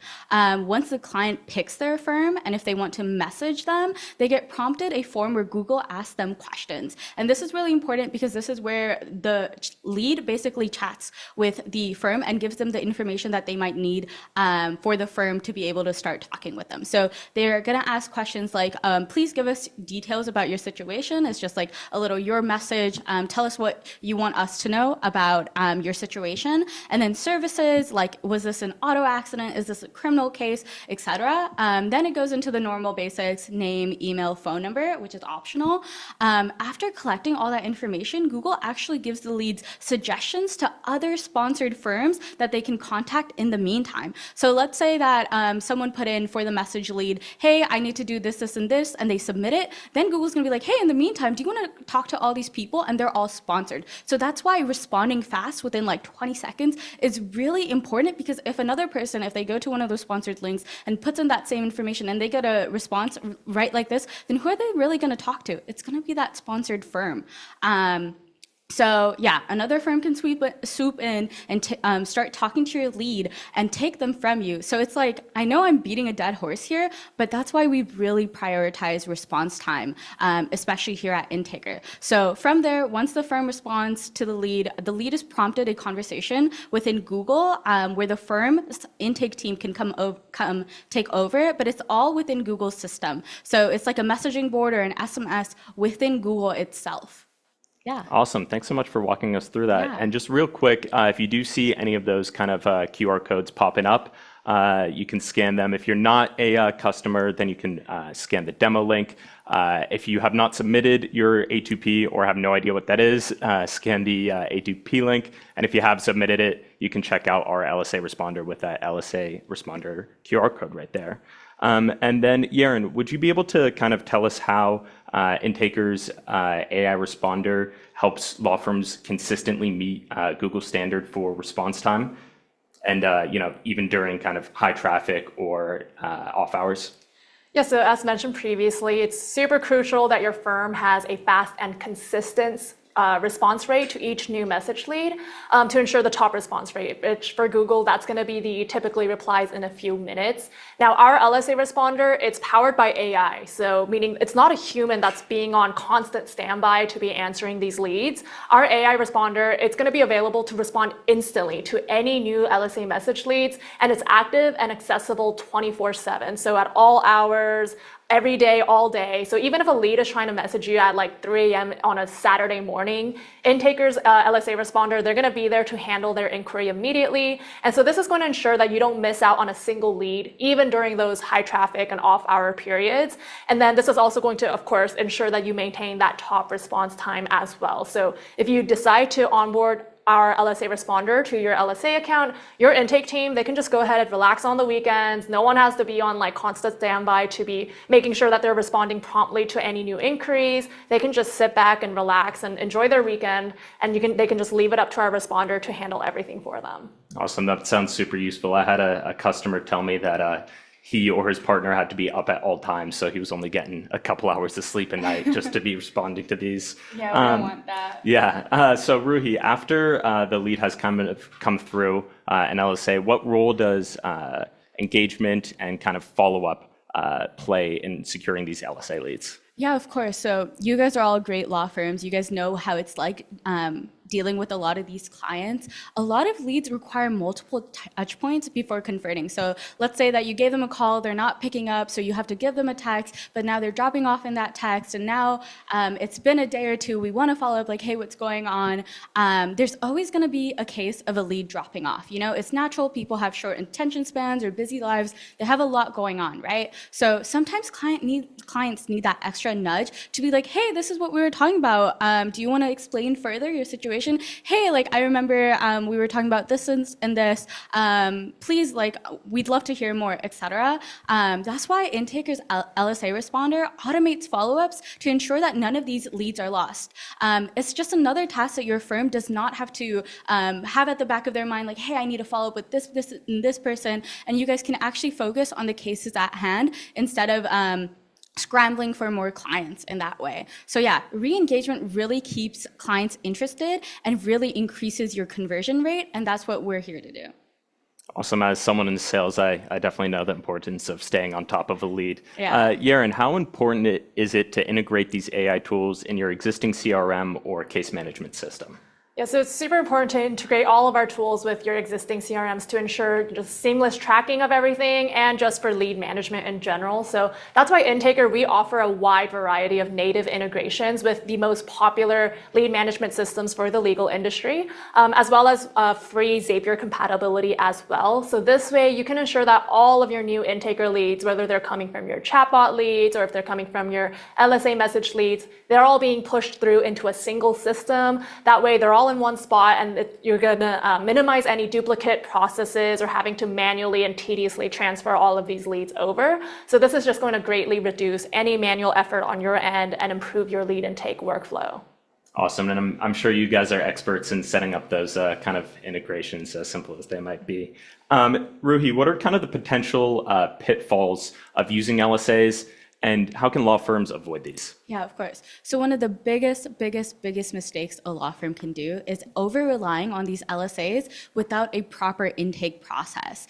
As you can see, Google really does penalize firms that don't have good intakes by either placing you lower on the listing, not giving you more clicks, or just showing that these firms don't reply fast to potential clients. Having that typically replies as within a day is so much worse than typically replies within a few minutes, right? So this can really lead to missed opportunities and higher costs for your firms, because now you're not getting great quality leads, you're not getting the amount of leads that you want. This is costing your firm money, right? So what AI can do is it can help streamline not just lead handling, but reducing missing like messaging leads, improving your firm's branding, and most importantly, improving your ROI, because this is mostly what we're doing all of this for, correct? So yeah. Yeah, awesome. Sounds like AI can definitely help you avoid a lot of these kind of consequences. But Yaron, what are the specific consequences of kind of a poor response time on a firm's ability to kind of convert on these leads and also to, on their rankings? Yeah, so again, having those slow response times, that's going to lead to your firm's LSA ad getting ranked lower and lower in those LSA search results. So if you end up being ranked closer to the bottom, that means a lead is going to have to actively scroll down the page in order to find you. So this is going to reduce your visibility tremendously, and it's going to have a huge negative impact on your lead flow. And not to mention, even if they do find you, they scroll down there and they found you, if they see a response time of over a day or even longer, they're likely going to contact a different firm who has a faster response time than you do. So you are missing out on a lot of leads who are choosing your competitors over you. And now there's also the other scenario of leads, they might be contacting multiple firms regarding their inquiry. So then having a slow response time, it's going to cost you that lead if your competitors are faster to respond to their inquiry. So that means, on the flip side, that also means that if you are faster than your competitors, then you're going to get a higher LSA lead conversion as well, because you get to beat out your competition by handling the leads inquiry a lot faster. Awesome. There's a lot of benefit, but definitely some big risk you want to be avoiding here. Ruhi, in terms of kind of lead qualification, what data points is our AI collecting? And how does this help out the legal intake team once the lead's actually sent over to them? Yeah, so we know that your legal intake team and all these law firms, they're really busy. You guys are really working a lot with different clients, trying to figure everything out. So what we want to do is make your life easier by not bombarding you with a bunch of information, but instead of doing all of that, keeping it simple, right? So we just want something that's very streamlined, that gets to the point, that gets to, oh, this person is qualified or not. So what our AI agent is instructed to ask and collect, this is the following information for every LSA message conversation, right? We're asking for their full name. Pretty straightforward. Same with phone number, pretty straightforward. We also ask for consent to text messaging. This is so because, like I told you before, Google has its own messaging board. It's not through SMS. So if you guys are trying to contact them separately through SMS, this is really important to get for a few states that require it by law. Like I know here in California, we require it by law. So getting that consent to text messaging, then their city and state, making sure that they're local to you guys and you guys actually will be able to serve them in the area that they are. And then lastly, a short summary, right? Just like, hey, this is my situation. I gotta go, I'm dealing with this and this, and this, can you please help? So we can also set rules that your firm has, like, hey, we also wanna ask for email. Email's really important to us. That is something that we can do on the back end for you guys to suit your firm's needs, right? So this is how we ensure that only high quality, relevant leads are passed on to your legal team and your intake team to handle to improve your conversion rates. Awesome. Sounds like we're capturing the most important stuff and kind of saving the intake team a little bit of time here. Yaron, what are kind of the key differences in managing phone leads versus message leads, and how can a law firm ensure that both of these channels are fully optimized? Yes, so the key difference between these LSA phone leads and the LSA message leads is going to be the amount of attention of personal engagement. So LSA phone leads, they require immediate personal engagement. Someone has to be available for a direct conversation with the lead as soon as that call is being made. But now message leads, on the other hand, those are just like initial lead intake conversations that can be handled through automated AI responses. So it is critical that firms optimize both intake channels. So because again, Google takes both your phone and message lead response rates into account with their rankings. So you need to be able to optimize both if you really want to capture all of your potential leads. And now you also just don't want to miss out any leads because you don't offer their preferred method of contact. So like if there's a lead who really prefers to message over a call and your firm doesn't offer the LSA message channel, then you're just going to lose them to a competitor who does offer that message option. So our responder, it will be there to help you ensure that you're optimizing your message intake channel, taking that off of your plate, and then that way your intake team can really hone in and focus on those LSA phone leads. Definitely want to have all of those bases covered here.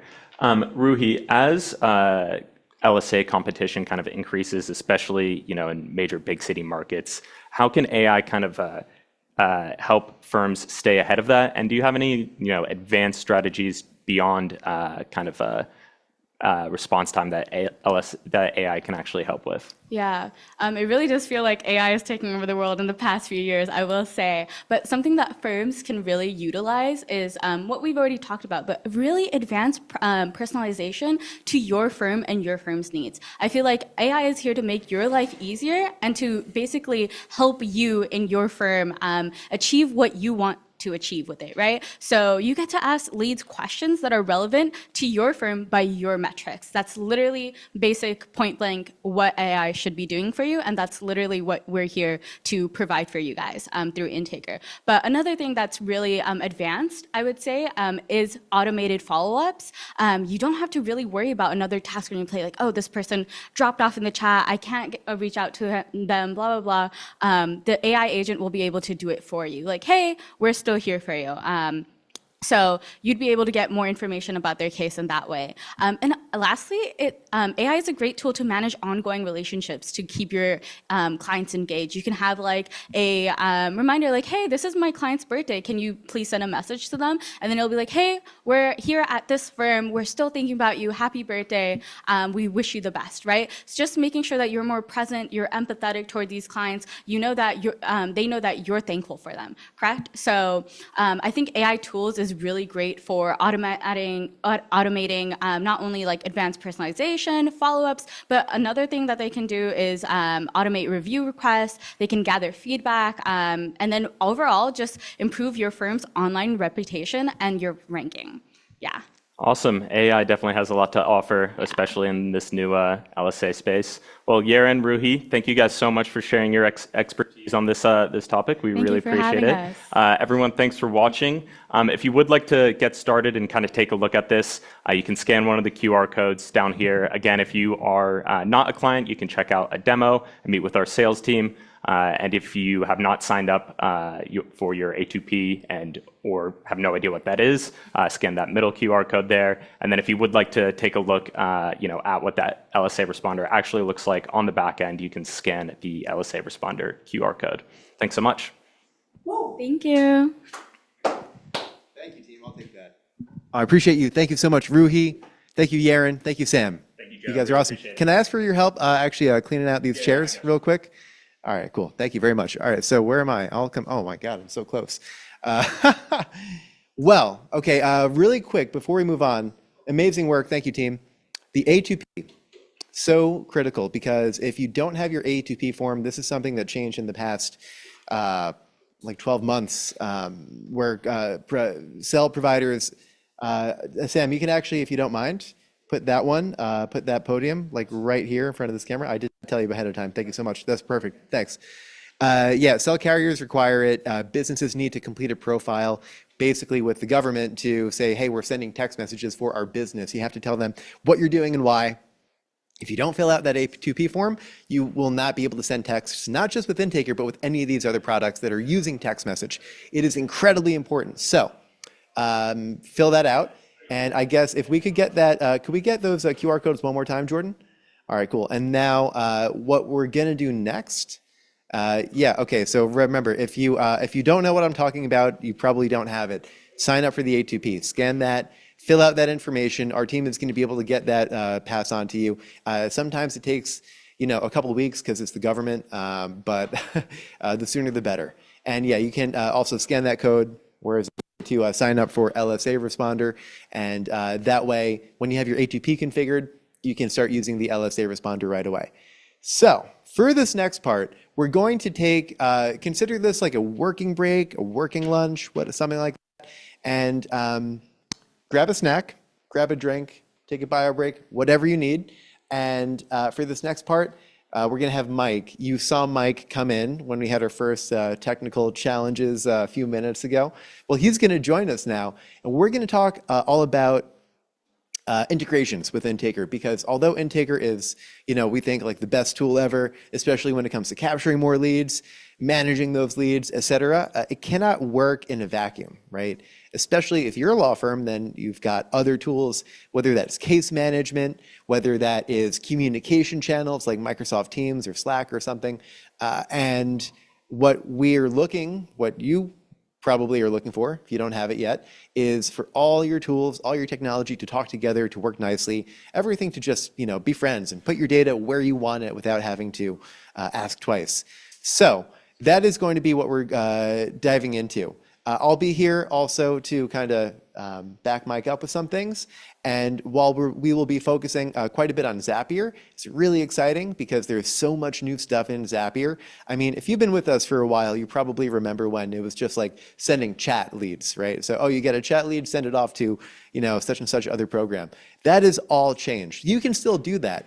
But now that Intaker has such robust lead management features, all these things that you do inside Intaker dashboard, whether that is, adding notes to leads, whether that is, changing the status of a lead and being able to trigger other operations in your case management, in your Microsoft Teams, in any of these other programs.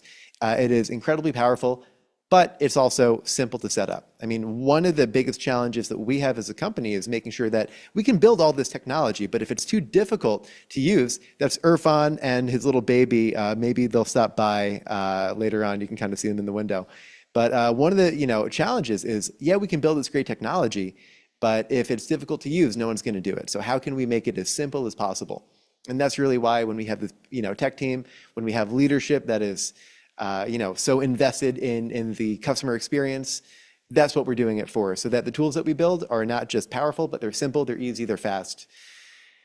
You don't have to think about it once you set it up, and we'll even help you set it up. We're going to talk more about that now. I think Mike is ready. Come on to the stage, Mike. Put your computer there. We might nudge the location of that a little bit. In fact, probably to the other way. We're going to go to the other camera. Is that right, Jordan? All right, cool. It looks good. Well, Mike, introduce yourself. Well, I'll introduce him. He is part of our engineering team. Amazing man from Glendale, California. We're so lucky to have him. He's been friends with the Intaker family for longer than he's even been here. But Mike, thank you for joining us. Thank you for having me. So I'm here today to talk about Zapier. So probably the first question is, what is Zapier and what can it do for you? So Zapier is a software service that connects applications from different companies together.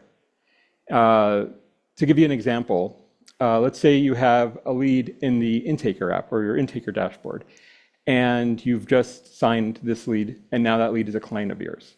What Zapier can do is when you change the status of that lead to signed or retained or whatever status you have set up to indicate that, Zapier can send a message to your case management app to create that client in that system, and there's no manual intervention from you required. That'll all be taken care of by Zapier through what are called workflows, or in the Zapier term, as Zaps. So let me... Yeah, just to clarify, Mike, I know you're going to get into details, but you're saying you manage leads in Intaker once they become a client. Essentially, you click a button and then they populate in your case management system. Yeah, that's right. Okay. All right, cool. So how Zapier does that, and as I mentioned, they do it through workflows, or what they call Zaps.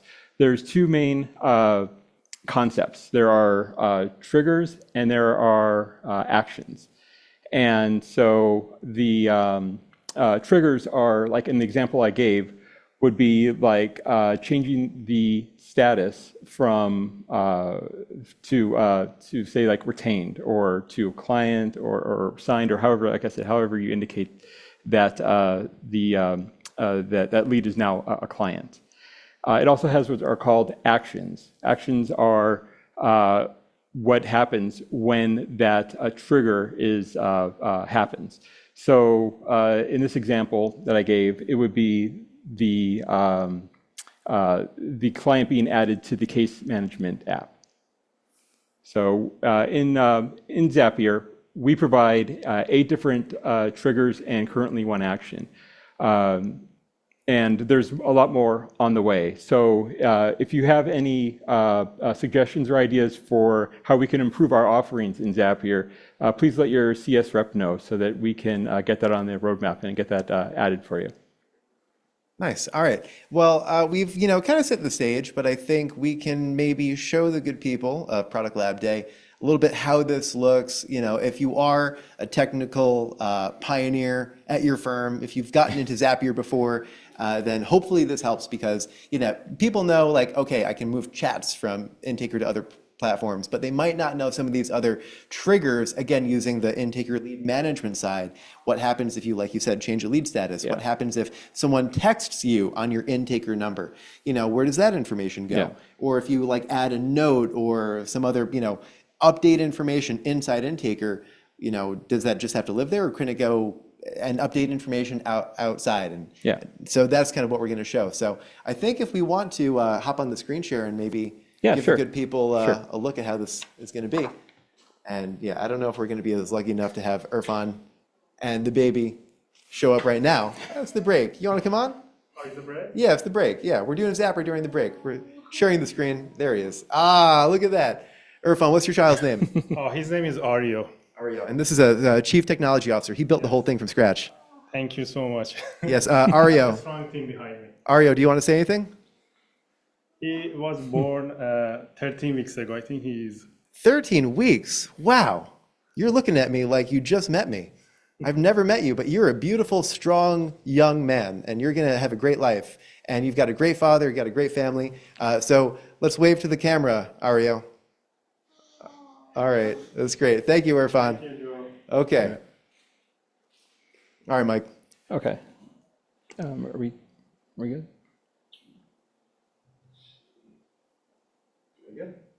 Okay. So if you can see my screen, you'll see that we are inside of a Zap here. And first off, I'd like to show you, if I could just move it over here, what the triggers are that we offer here at Intaker. So here's a list of them, and just to name a few, here's one for a new chat that Joe had mentioned. There's also triggers for new notes, new text receive, SMS, callback requests, but they are listed here, and they are publicly available and ready for you to use currently. Like I said, there's more in the pipeline too. Okay, so in this case here, this illustrates the example I had mentioned earlier where we are using one of the triggers, and that trigger is lead status changed. And we created, this is the trigger here, and here is where we have the action, which is to create a person in my case. This is a case management app that we use for this demo. And pretty much you just go ahead and you set up the trigger, you select your app, you select the event you're interested in, you log into the app and configure and test it. It's in our case, you have to select an organization ID, the lead status that you're interested in this case, and optionally you can choose what the lead status changed from, and also a filter. And then here's where you can actually test your event to see if what will happen when it gets triggered. Over here we have the action, which is in my case, and the event is for creating a person. Here is where we logged into the My Case app, and then again, so it's the same as before.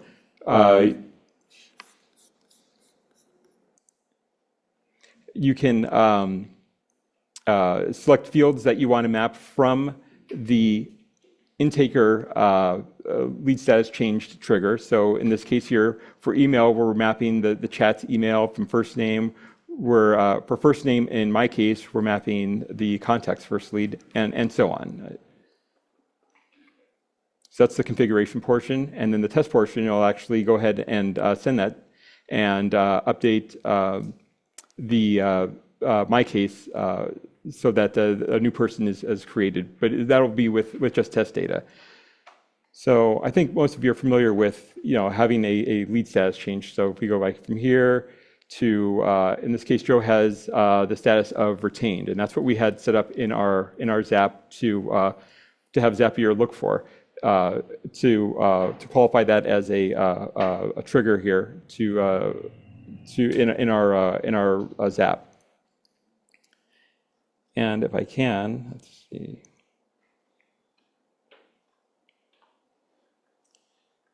Over here, you could see an example of one of those clients that was created in my case. This is all done automatically through Zapier. That's a nice thing. You don't have to do this manually. It cuts out that step where you're transposing information from Intaker into your case management software. It's all done for you, and it'll be done each time that event occurs. So it'll be used over and over again. And you don't have to write any software code for this. This is all purely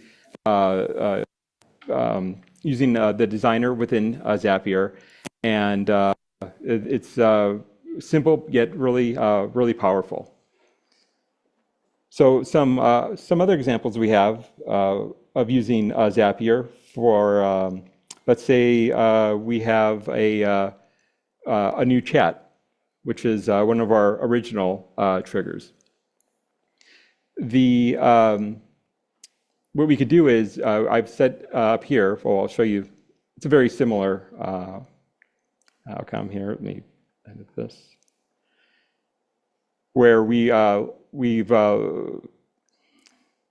selected the Intaker app, we've selected the new chat event, logged into into Intaker, and then the configuration, we've specified our organization name and left these two values blank. And those are optional, but you can set them as well if you're interested in. And then on the Slack side, this is the action. When the new chat occurs in Intaker, a Slack will be sent to, a message will be sent to the Slack channel that we specify in the configuration. So here, Joe's logged in to his Slack account, and he has it configured to send it to the random channel. And within that message, he has mapped a message that takes information from the Intaker lead and puts it into a message, and that would appear inside of the Slack random channel. And I just want to add real quick, because we've been doing this for a long time for our company, and if you ever submit a lead in Intaker, you typically get a call in less than a minute from our sales team.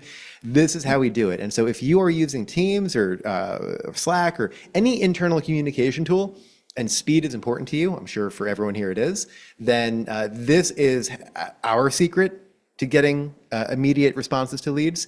And so I recommend that you look into this for yourself. Oh, thanks, Joe.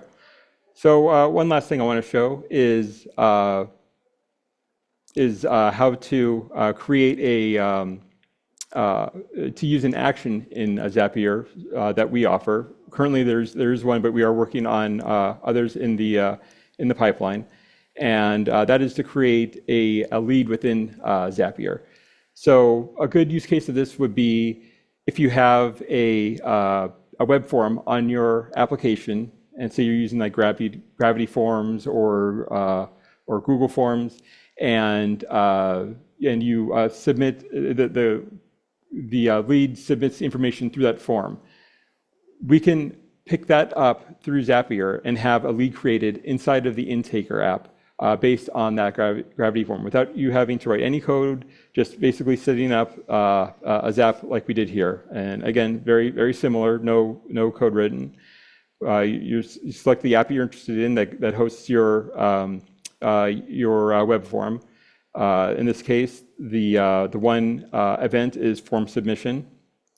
Here's where you log into your app, and I don't have the edit on this, but that's pretty much it for the trigger. And on the Intaker side is where you can you select the create lead action. That's the one thing that's different this time. And from there, you select your organization, and you could map the various fields that you would like to show up inside of your lead inside of Intaker. Yeah, and also there is something else, because just like on web forms, if you're hosting it on your website, you want that web form lead to go into Intaker, that's a good one. Another one is if you're using a tool like CallRail or some that's right. a voice over IP system, where even within CallRail on their Zapier app, just as an example, you can define it so that only if it's new contacts or new phone numbers, people that are not, in your system already, but if you get a call directly, that you can create a Zap so that that person, the information that's captured, even the transcript of the call, can be routed into Intaker as well. So it's not just forums, it's also calls. The goal here is really, with these actions of putting leads from outside inside to Intaker, so that this can be your lead management system no matter what, where the lead is coming from. They can always go there. You can have all the tools that we talked about, and you're going to see even more in the next session about CRM. We're coming back for a proper session then. And so that's where, it's going to all get tied together with your chat leads, your AI agent leads. Oh, and that's one other thing, Mike, because I wanted to also mention, we talked about the triggers before, new chats to, put leads from Intaker to somewhere else.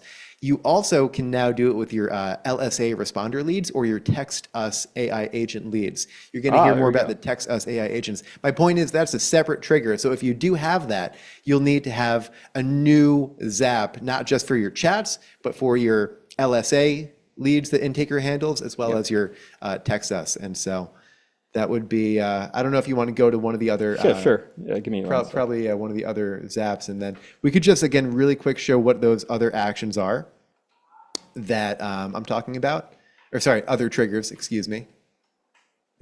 Yes. And then, where is it? Okay, yeah, so I think the top one is like the AI agent. Right here. Oh. Yeah, there's AI agent conversation. You've got other ones for, the new chat, LSA lead. new LSA lead. You also have new SMS received. So this way, Down here. yeah. And so these are all the different tools that basically you may need as well. Depending on how you have this integration set up. Again, if you're managing all your leads inside Intaker, you really won't need to use all of those other triggers to send lead information outside, but those are options as well.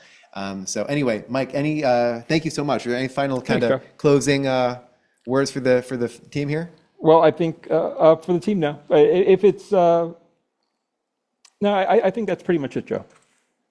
Well, Mike, I want to thank you for coming on. And where's the camera? All right. Yes. Thank you, everyone. Thank you, Mike, for being here, part of this. And if you're probably not going to see Mike unless we have him back for another lab day, because he's not customer facing. He's building the tools. So let's give a big shout out, big thank you to Mike. And we'll see you for the next one. Thanks, man. Thanks. All right, cool. So for this next one, we're again doing a little bit different. Should be easier, no technical challenges. We're having our next presenter come from the Zoomiverse, Diana. Diana, if you are here, if you can see me and hear me, you can unmute and say hello to the good people of Product Lab Day. Hi. All right, we'll find her. She's here. And until then, yeah, I don't know if we had double audio. Oh, okay, yeah. All right, cool. So I'm going to say, I'm going to shut up and Diana's going to come on, and then we can get started. Is she here? Yeah, all right, I'm cool. here. Diana, well, thank you so much. I can't see you right now. Oh, I see you. I see little Diana. All right, cool. Let me stop the screen share too, because we actually do not need that. Diana, thank you so much for being here. It's good to have you. It's good to be here. Hi, everyone. All right. Are we ready to go? Yes, Diana, my bad. Yes. All right. Hi, everyone. My name is Diana Enfinger. I am the head of customer success here at Intaker. Before joining Intaker, I worked as a paralegal for over 10 years. So I understand the unique needs and challenges of the legal field. And I try to bring that experience to our team so we can better serve our legal clients. Today, I'm going to be walking you through some of our exciting new features that we've recently added to Intaker. We'll cover our lead management enhancements, including our advanced filtering and customizations, as well as as our upgraded communication tools like mobile notifications and our SMS updates. I'll also touch on some of our expanded integrations, particularly for our LSA leads, and go over some of our dashboard upgrades. And finally, I'll introduce our new feature, our auto upgrade system for usage limits. And with that, let's go ahead and get started. So I'm going to share my screen here.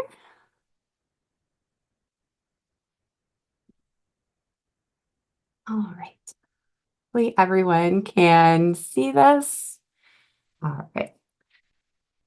Fantastic. So one of the things that I wanted to kind of start with is our advanced lead filtering system for our leads. The filters are a great feature that we offer. What it does is it allows you to narrow down and specify the types of leads that you're looking for. This can be based on a lot of different factors from when they were created, what type of lead they are. Are they LSA? Are they phone calls? Are they from the chat? All of these filters can be built out very simply right here from the dashboard. So you can see here, once I click my filters here, you can see we already have some of our filters that we've already created and that we use quite frequently. Probably some of you've seen those the past 30 days or the past 7 days. All of these are very easy to use. All you would do to create a new filter is just click this add a new filter button. Right from here, you can go ahead and you can type in a name and create it so that way you can save it and use it over and over again.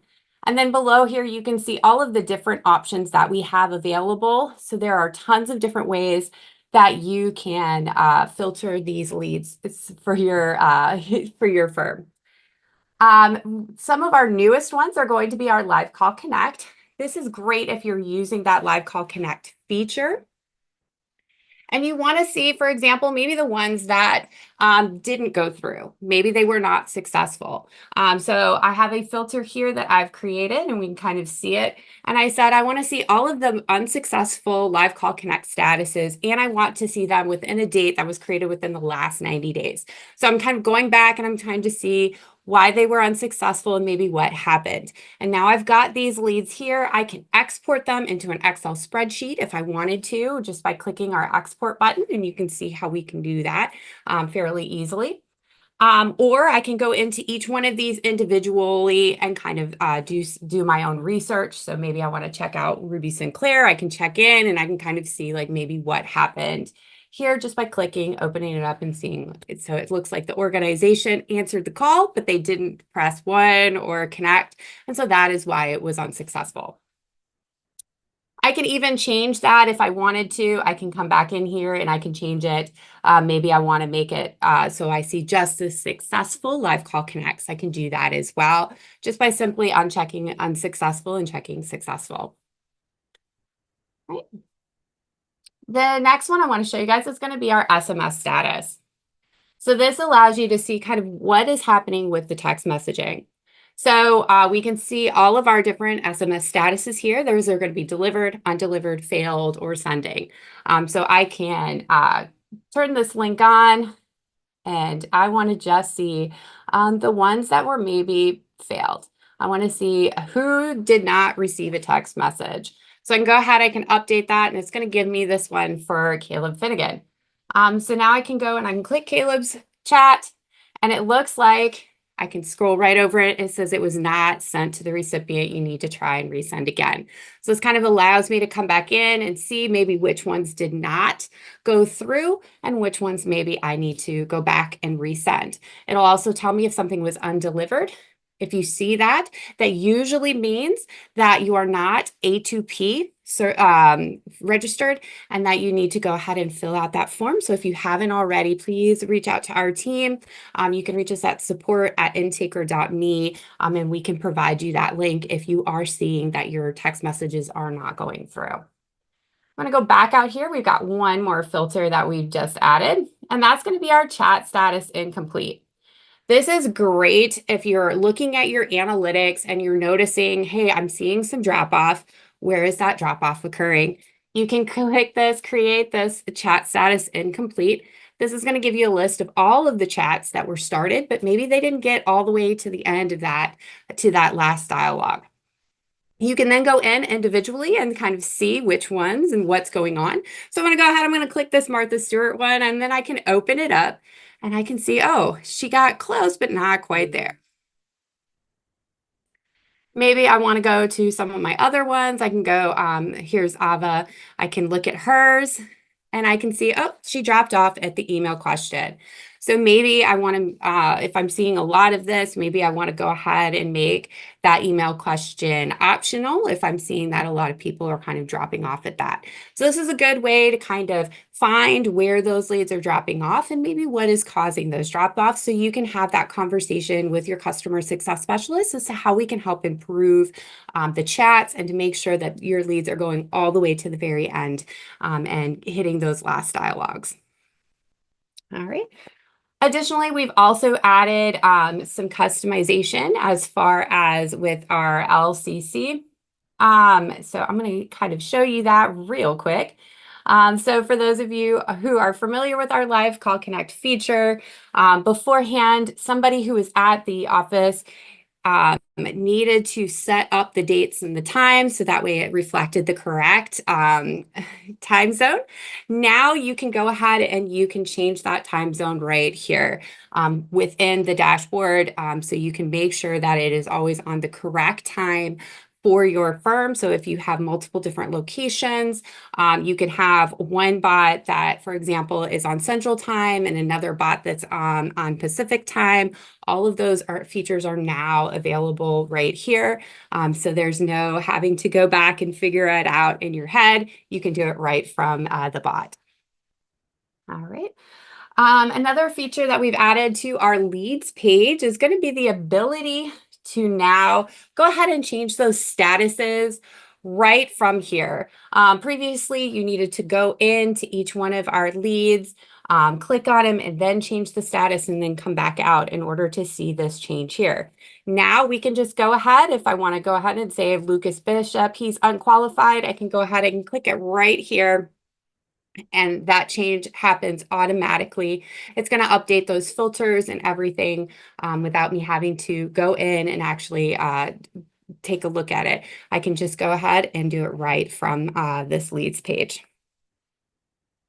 We've also added some upgrades as far as our communication tools. Oops, that one was recently deleted. There we go. All right. So we can come in here, for example, into our text test where the AI is engaging.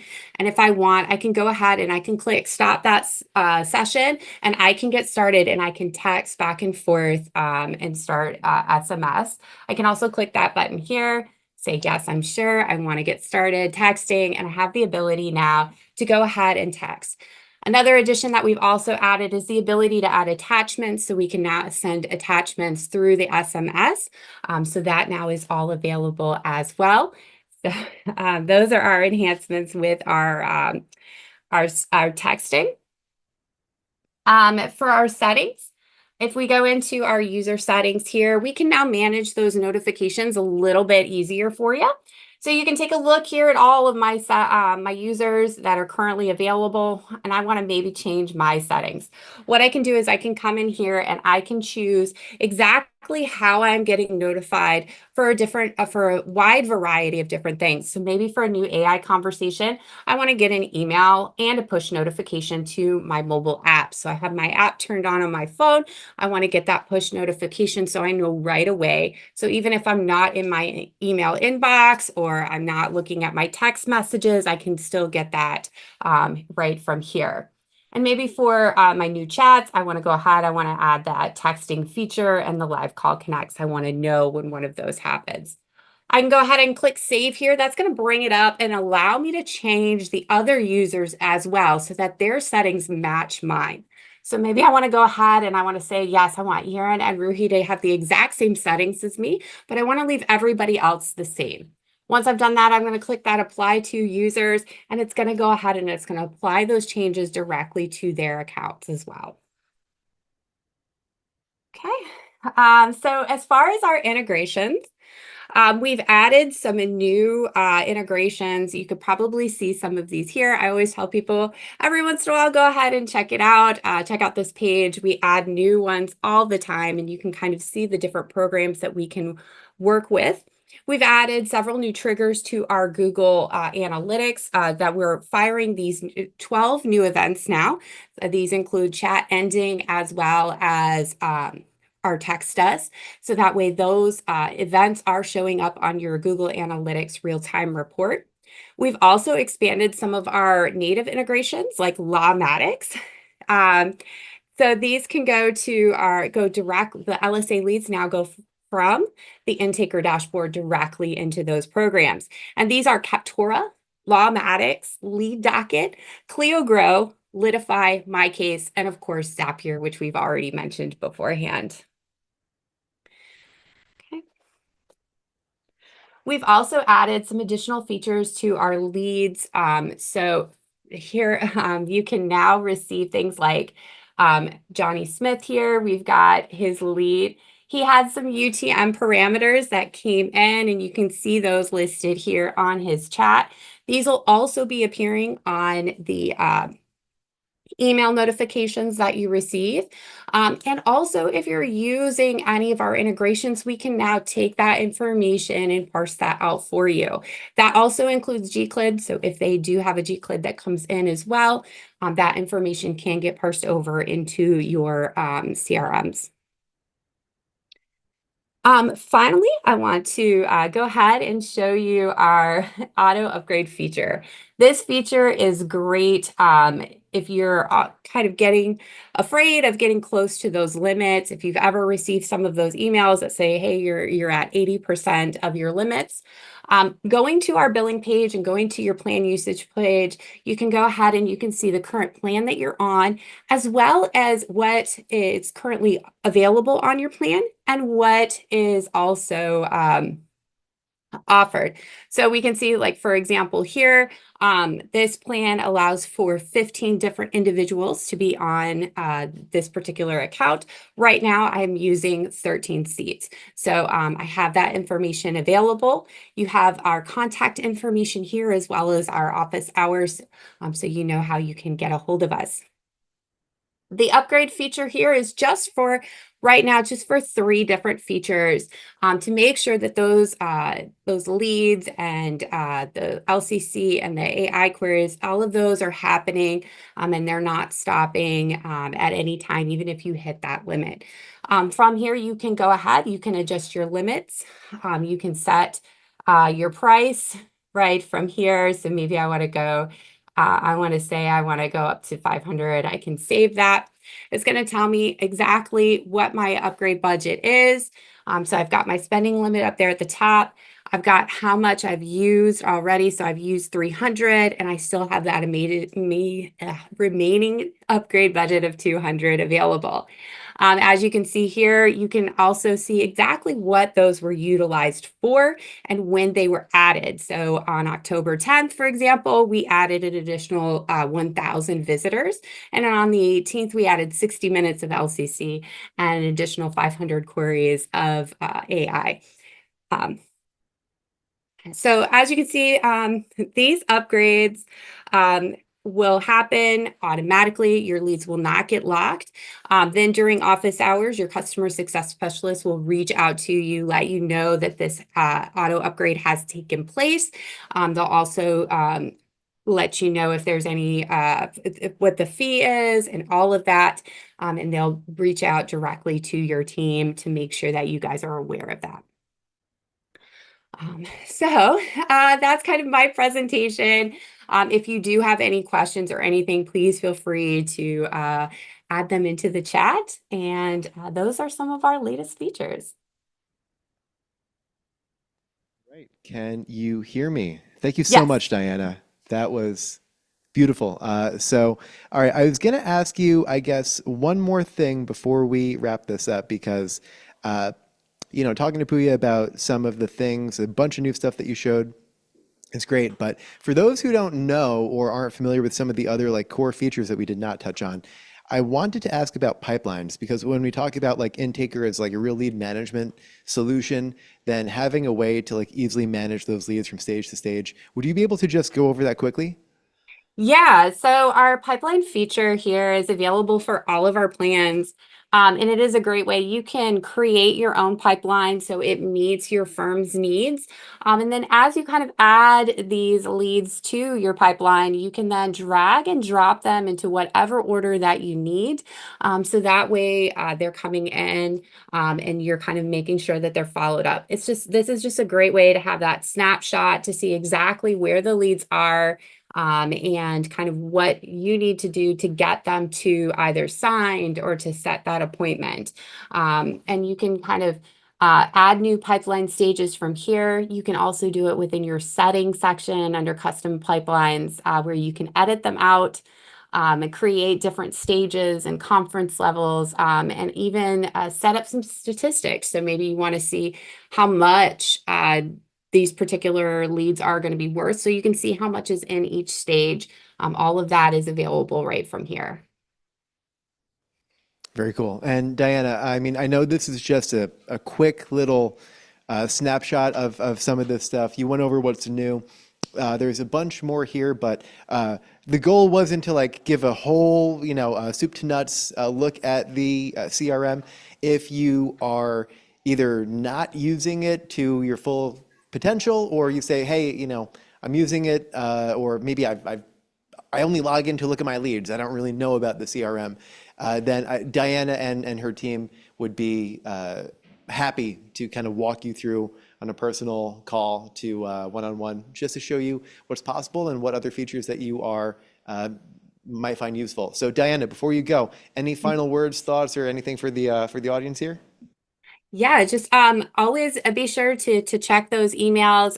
Our team does reach out pretty regularly to your team, just kind of following up, letting you know those new features that are coming up, and seeing if they could maybe enhance what you guys are already doing. So be sure to know who your success specialist is, and then go ahead and save their contact information. And feel free to reach out to us at any time. We're always here to support you.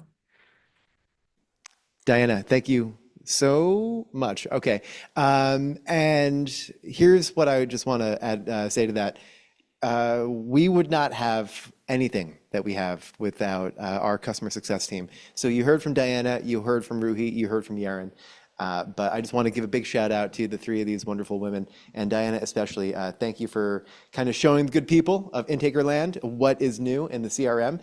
And I will say goodbye to you for now, and we'll see you. Also, she's been helping out with the chat too. So Diana, thank you for kind of monitoring that.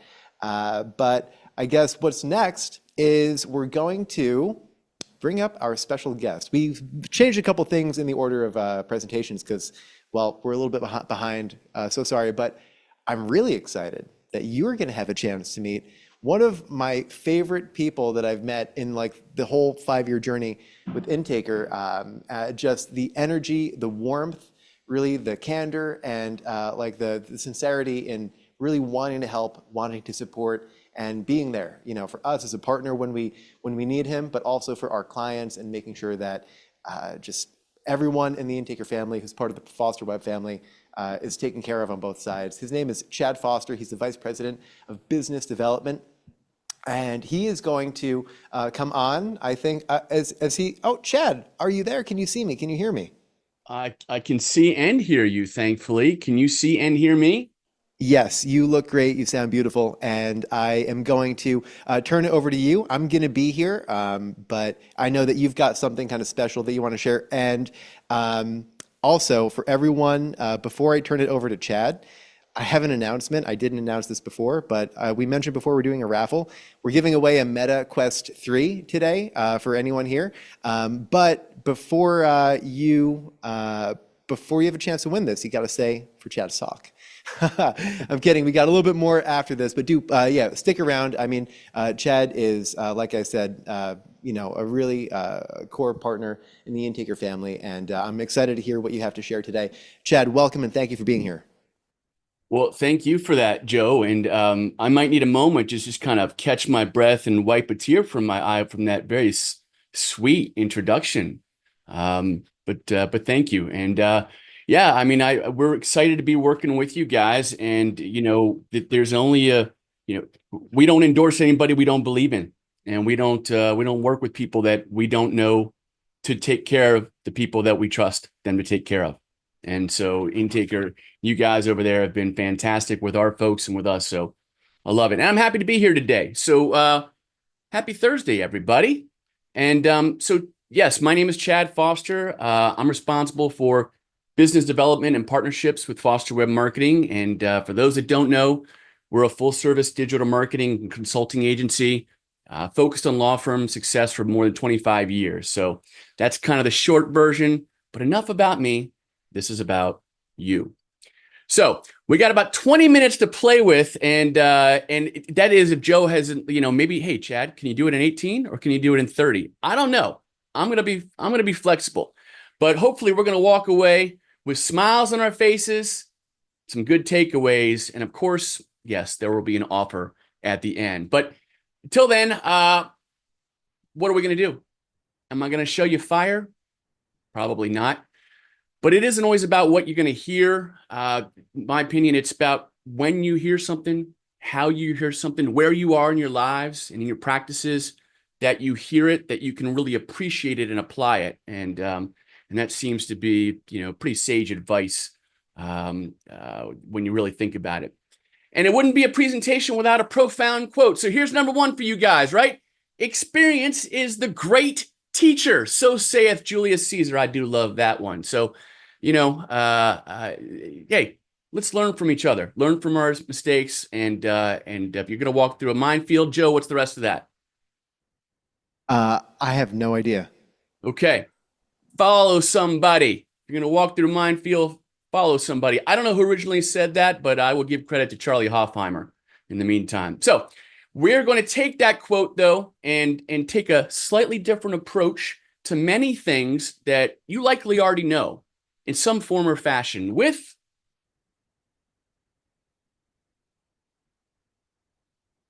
wait for it. There it is.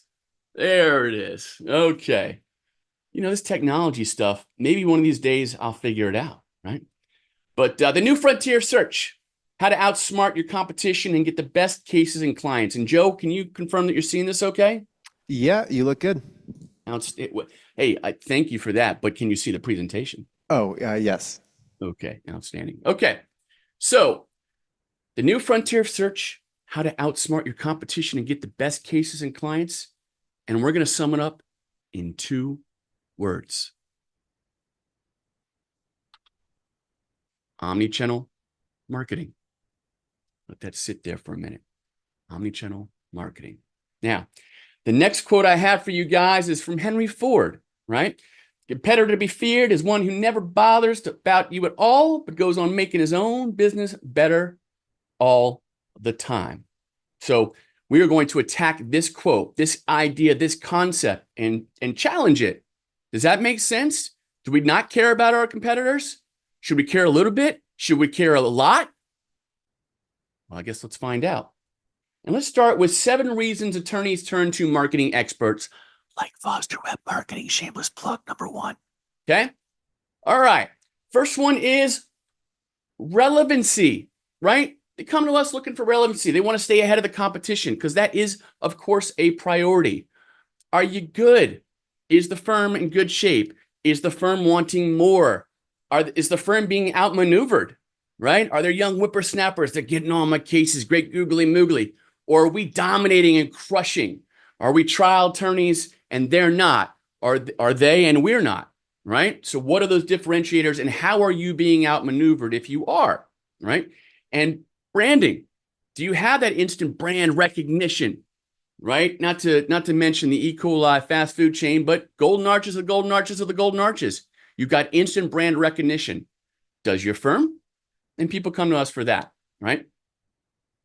Next one. Scaling and growing. And this is probably the biggest one. This is probably the biggest one folks come to us for is they They want to grow. They are in growth mode. Morgan's mantra is grow or die, right? And I think that there's value in that for sure for a lot of folks, but that isn't everybody's goal. That isn't everybody's goal. But for those that it is, then how do they grow, right? And are they plateaued where they are? Are they stuck? Are they unsure, right? Are they stuck asking the Cheshire Cat which way to go, right? It's an Alice in Wonderland reference there. But they're not sure where they are, how to get there, get over the hump, or maybe they're just kind of sitting stagnant. But how do you get in growth mode, or how do you maintain growth mode, right? So that's another reason folks come to us. Third one is frustrations with their current website marketing solution or solutions. Are they being told, given empty promises, undelivered ROI? Is there little to no communication, lack of proactivity or productivity, right? So those are frustrations that we hear daily. And matter of fact, I just got off a call right before this. I can see you, Joe, if you're waving to me, but I just got off a call right before this, as a matter of fact. And that's where they're coming from, is they had frustrations about their current partner. They were kind of stuck in a rut. Similar conversation with a former client just earlier this week. Said, I went with somebody else. The grass was not greener. My bad, dog. So we're working on all that, and that's great. I mean, I hate that to happen, but sometimes live and learn, right? So what's the next one? You're wearing too many hats. They, you, right? You're worn down. You're overwhelmed. There's not enough hours in the day. There's issues delegating or trusting others to do the work because only you know how to do it right, right? All right, that was rhetorical, right? We already know what the answer to that is. Okay? Next one is low quality leads. Wasting time and valuable resources on bad data, bad leads, unqualified. Either they've got unrealistic expectations. They're not your fit. They're not your avatar. It's foreshadowing there. There aren't filters in place or qualifiers in place to really filter out and kind of weed out some of those tire kickers or the folks that aren't going to fit your model, right? That aren't going to be the best client or prospect or case for you guys, right? There's a lack of deliberateness in the avatar identification and attraction process, if there even is one in the first place. Planning an exit, right? So this is the opposite of growth mode. Now we're in sunset mode. And either they are looking to retire in the next 1, 3, 5 years. What's the succession plan? Or maybe their partner is looking to retire in that time. So what is the plan? How do we ramp up or ramp down and plan for that? But that requires strategy also, right? Do what you always done, get what you always got. But if you want a plan, go plan it out, plan the work, and then go work the plan. But that needs a strategy. And the seventh one we'll hit is dreaming of more passive ownership role and enjoying the good life. Now, I don't know what you guys like to do on your free time. Maybe, yeah, there it is. Maybe you want to get back to drumming. I just seeing if Joe's still paying attention. Maybe you want to take up your drumming skills. Maybe you want to bowl more or climb rocks, or maybe you want to learn to play the sitar. Whatever. Whatever you want to spend your time doing. Joe, I had to have some fun with this, buddy. I had no idea these pictures were still on the internet. So thank you for that. It's all there. What happens in Vegas happens on, stays on social media. So there you go, pal. Hey, so this is what Joe likes to do with his free time, but whatever you guys like to do with your free time, do it. But if that's your goal, and that's where some people are coming, hey, I want to play golf more. I want to spend more time. I had a client on Monday who I met with, and he's like, Chad, I want to spend more time with my grandchildren. How do I kind of ramp this in this direction? Right? So that's a different conversation too. But quality life is important. And so you should always try to find that balance one way or the other. Okay. So before we get into the next section, I just want to remind you guys of something, right? Because I said we're going to kind of attack this thought about competition from a few different directions, right? Remember that you are likely looking at 2, 3, 4, maybe 5 people, firms, businesses, leaders, whatever, and say, how do I get there? How did they get there? And how could I ever dream so big as to get there? How do I get there? Just keep in mind that you may have a handful of people in front of you that you're looking at, but you got 25 people behind you looking at you, trying to figure out how they get where you are right now.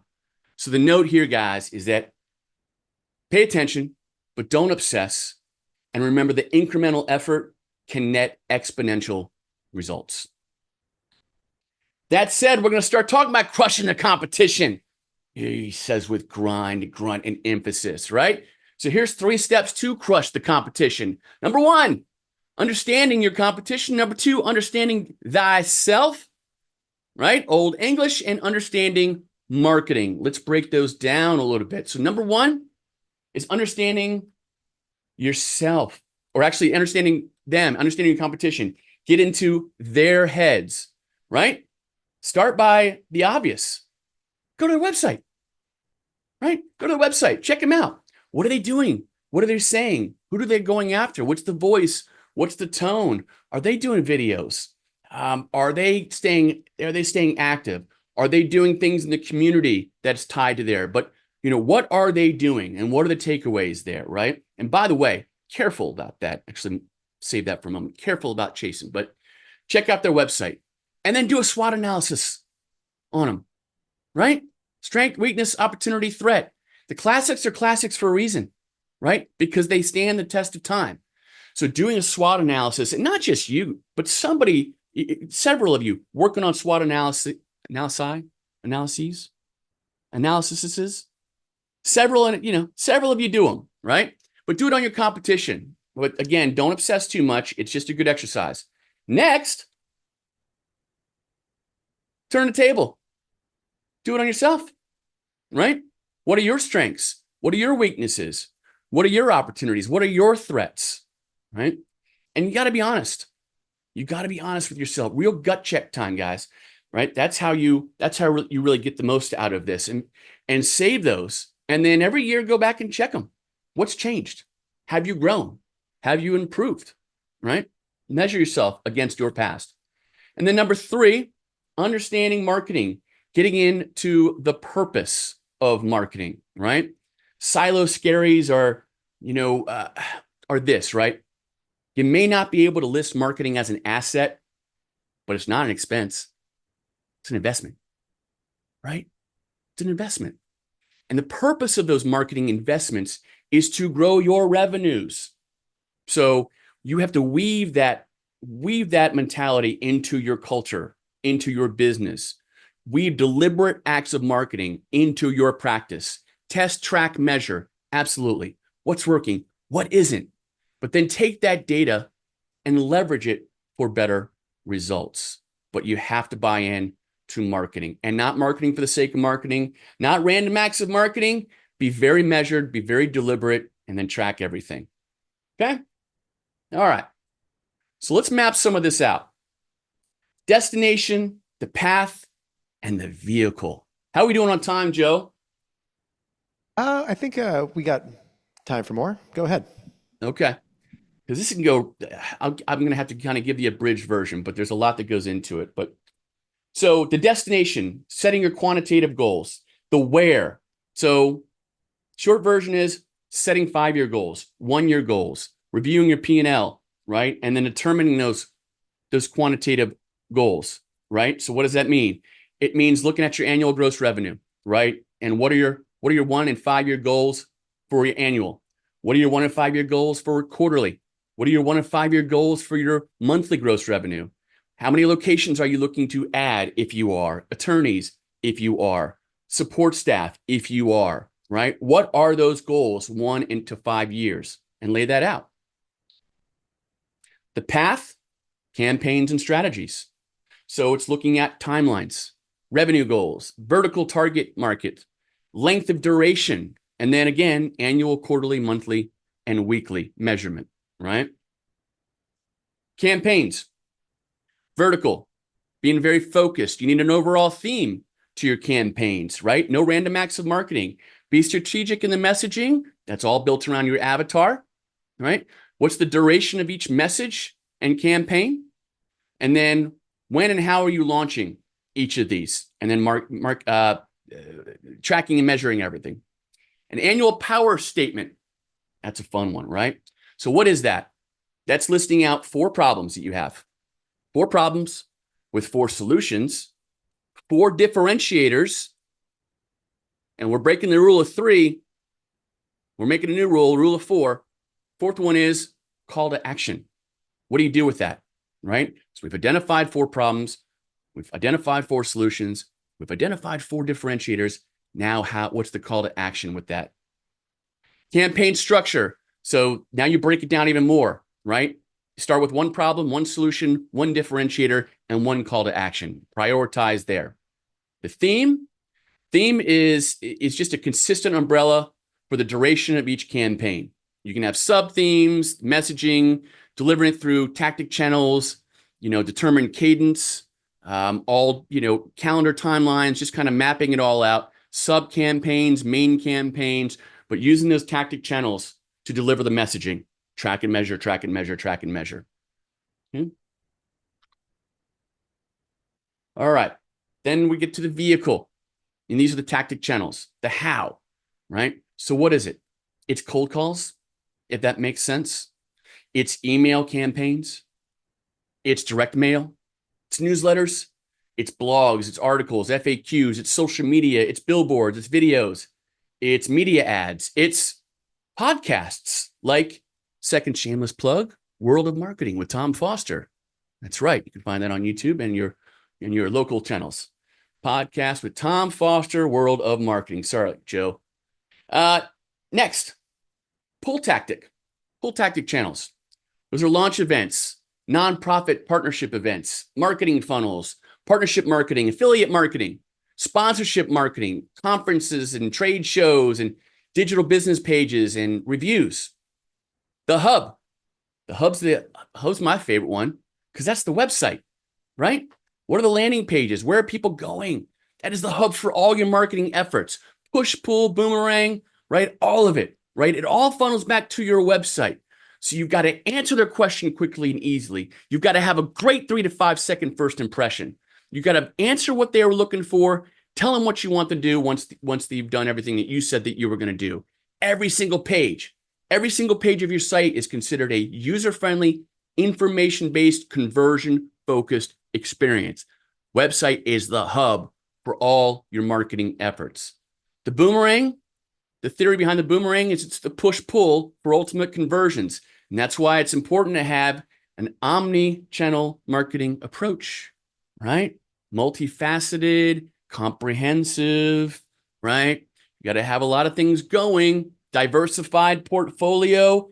Pick whichever term you guys like, but that's the message. That's the takeaway. You need to have a diversified marketing portfolio in order for things to truly grow constantly, regularly. Okay. So omni-channel marketing is those multiple channels carrying the same message, right? Consistent messaging, consistent branding to your avatar. They're layered together. You're using force multipliers to get 2 + 2 = 9. That is omni-channel marketing.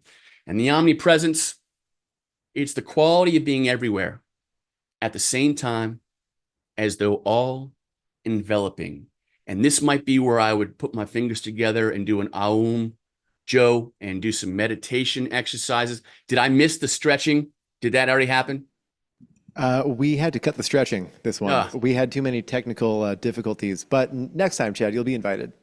Okay. Very good. Very good. All right. So we're going to wrap up with this. And I think we're doing it right at the 20-minute mark like I was instructed, right? Your firm, your universe, your omniverse or omnichannel. There you go. All right. So here's the offer. Okay. you guys want to grab your phones right now and scan that QR code, that will take you to a link for us to do a free, no strings attached analysis of your website and your marketing, schedule a call to review everything with you, for which you can take that information and do with it what you want.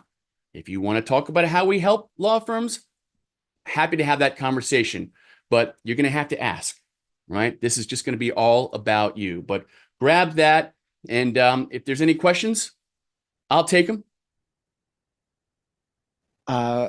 We have time for one or two questions. I don't know if anyone wants to throw them in the chat, but while that happens, I just want to say, thank you, Chad, for sharing a little bit. I know it was high level, but I think what you shared is kind of, hey, we all run into those situations where we're so head down in the weeds, focusing on, the day-to-day, that sometimes you can forget, like, to set a goal, check in, where am I? And, having you and honestly the whole Foster team, I know it's beyond just the, tactics, and it's even, in some ways beyond the strategy. It's really creating something more holistic. I know you usually use this like model of like a tree and roots and the whole picture for the omni-channel marketing. And, I just, what you guys are doing for your clients and for our clients, I see it working. And I just want to say on behalf of everybody, thank you for all that you do. And it's our pleasure. It's my pleasure, Joe. Thank you guys. And I put my email in the front of this presentation. It's Chad@Foster Web Marketing. You guys can email me directly, but just grab this code, book some time, let us help you however we can, be it directly or indirectly. That's what we love doing. Help good people do good things. So thank you guys very much. Thank you, Joe. Thank you, Puya. Thank you, Chris. Have a lovely afternoon. You're the man. Chad, thank you again. So like Chad said, if you want to learn a little bit more, there's the code, but also you can email him, chad@fosterwebmarketing.com. I've known Chad for years now. And, one of, I said in the beginning, my favorite people in the space. So with that being said, we're going to get back to the goods of the Product Lab technical, all the new stuff. And so, Chad, feel free also to, if you want, just drop your email in the chat here so that everyone has that. And if there's that link to the page, feel free to do that. So right now, I want to tell you what's coming up next. We had to kind of move a couple things around. As you know, we had some technological differences, as they say in the beginning, but we've now, we're caught up. We have 2 more sessions for you, right? And then we're going to give away that MetaQuest 3 that you saw in the beginning. So this next session is going to be all about AI, agents, AI agents, yes. So LSA Responder is a good example of kind of what that first one is. And this next one is going to be all about text, SMS, and adding more, channels to capture leads, pre-qualify leads, et cetera. And so Yaren is going to come back here. She might need to use my phone for part of it. Is that right? We have a different phone. All right. Like I said, we're doing texting. We want, to show you. So we're going to show you on a phone. But anyway, I'm going to get out of her way. You've already met her. She's amazing. Big part of the CS team here. So Yaren, thank you again. Let me get this out of the way and welcome her to the stage. There we go. Hi everyone, it's me again. You saw me earlier for that LSA panel discussion, but just to introduce myself again. So my name is Yaren. I'm part of the customer success team here at Intaker. I'm taking the stage again to introduce to you our brand new Texas feature. So I'm going to start off right off the back on the mobile device screen. So can I just get confirmation that this is sharing correctly? Perfect. Okay, so you can see that I am sharing our demo site here. Because in this day and age, people are typically on their mobile devices daily. So chances are your potential leads are also reaching your site on their mobile device. So if you're already using something like Podium, then you already know just how valuable it is to have a text feature for your lead intake. But there's like a little pain point there because all of those text conversations have to be done manually. But here is what Intaker has to offer for your leads on their mobile experience. So on their mobile device, they can see the chatbot. So this is for people who maybe want that more low commitment option of a way to reach out to you. We also have the phone call button for people who, maybe they'd rather just call somebody and have a phone conversation instead. And then now, of course, we have this brand new SMS text button. So when I click on this here, it automatically opens up the messaging page. I could go ahead and submit my first inquiry here. And now immediately, just from that first initial message, we have already actually captured this lead. We already have their phone number. It's already going to be saved in your system. So even if this person doesn't really go through the rest of this text conversation, you already have their phone number. So you can go ahead and reach out to them if needed be. And now we introduced this text feature to provide a mobile-friendly communication option for your leads, aside from just having those phone calls. Especially in this generation, most people they prefer to text over having the phone calls, and this feature, it works seamlessly over text, as you can see here. So it asked me, it responded, it asked for my first and last name. I'm going to go ahead and give them, maybe I'm going to use someone else's name here. I'm going to give them a name. And now the response, you saw it, we got that around like 20 to 30 seconds. And now this text response here, it's actually being powered by our AI agent. So it's not a person who was behind this typing out this message. It's actually our brand new AI agent that's going to be handling all of your qualification conversations with your text leads on your behalf. So you get to go ahead and customize your very own agent, giving it its very own exact set of instructions on exactly what you need. And now this way you get to engage with all of your leads immediately with text in order to reduce any drop-offs and increase your conversion. So it asked me about my legal issue. I'm going to tell them I was in a car accident here, and then continue with this conversation with my text agent right here. And now you can see we're meeting clients where they are. So they're on their mobile device most of the time. So they can go ahead and immediately submit an inquiry through text. And now our AI agent, it's on standby at all hours, 24/7, all hours of the day. So, it's even if like a lead is texting you maybe at 2 a.m. in the morning, our agent, they're AI, so they're going to be available to assist them immediately. And so it's going to ensure that every single one of your inquiries are being addressed promptly and avoid any delays. So now you get to see, you saw the conversation has ended just now. You see they're saying, sorry about your accident. Rest assured, someone is going to be reaching out soon. So you can see each of those responses, they took 20 to 30 seconds. They were quick, prompt answers that were provided in a very timely manner. So that's just going to allow you to build that trust with your leads and boost the reliability of your firm. So but now that this conversation has ended, on the lead side, they have been assured that someone is going to be reaching out to them. They know that their matter has been relayed to your intake team. So they're feeling confident there. And now on your end, your intake team, they have received the name and the phone number and the qualification conversation with this lead. And now you can then go ahead and follow up with this lead and hopefully get them to turn into real clients. So now I'm actually going to switch over to our dashboard here. So I'm going to stop sharing with this mobile device. And I'm going to switch over to my laptop so that I can show you how simple this implementation process is, since you just got to see what the SMS button looks like and how it actually looks for your leads and how they can experience it for themselves. So now switching over to our desktop here, I'm going to go ahead and share this screen. Can I get a confirmation? Perfect.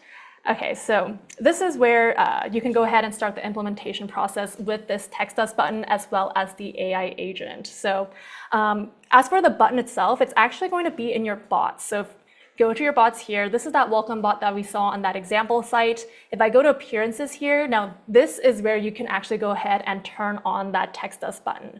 So if I go to advanced and I go to context widget, and you can see we have that phone call button that we had, and now we have our new Text Us button. And if you notice here on the desktop preview side, there's actually no difference here. And that's because the SMS button is only going to show on the mobile version of your site. And this is because, clicking on this SMS button right here, it's going to automatically redirect them to their messaging app on their mobile phone, which is why this button is only on the mobile version. Now, you can also go ahead and play around with the colors of the buttons here. So both the phone call button and the text button, you can go ahead and change their colors. So if your firm is using like a certain website theme, you can go ahead and play around with the colors of these buttons here to make sure that it's looking nice and pretty and unified on your website. And another thing is if you go to positions here, you can actually go ahead and tweak and change around and move around the positions of all of your different Intaker widgets. And so this is just to make sure that none of your widgets are being blocked by any cookie disclaimers or accessibility banners or anything else that might be on your mobile website that might be impeding the views of your widgets, just because on a mobile device, you're working with a much smaller space. So you really want to make sure that all of your widgets are accessible and also just easy to see and view on your site in order to increase your intake engagement.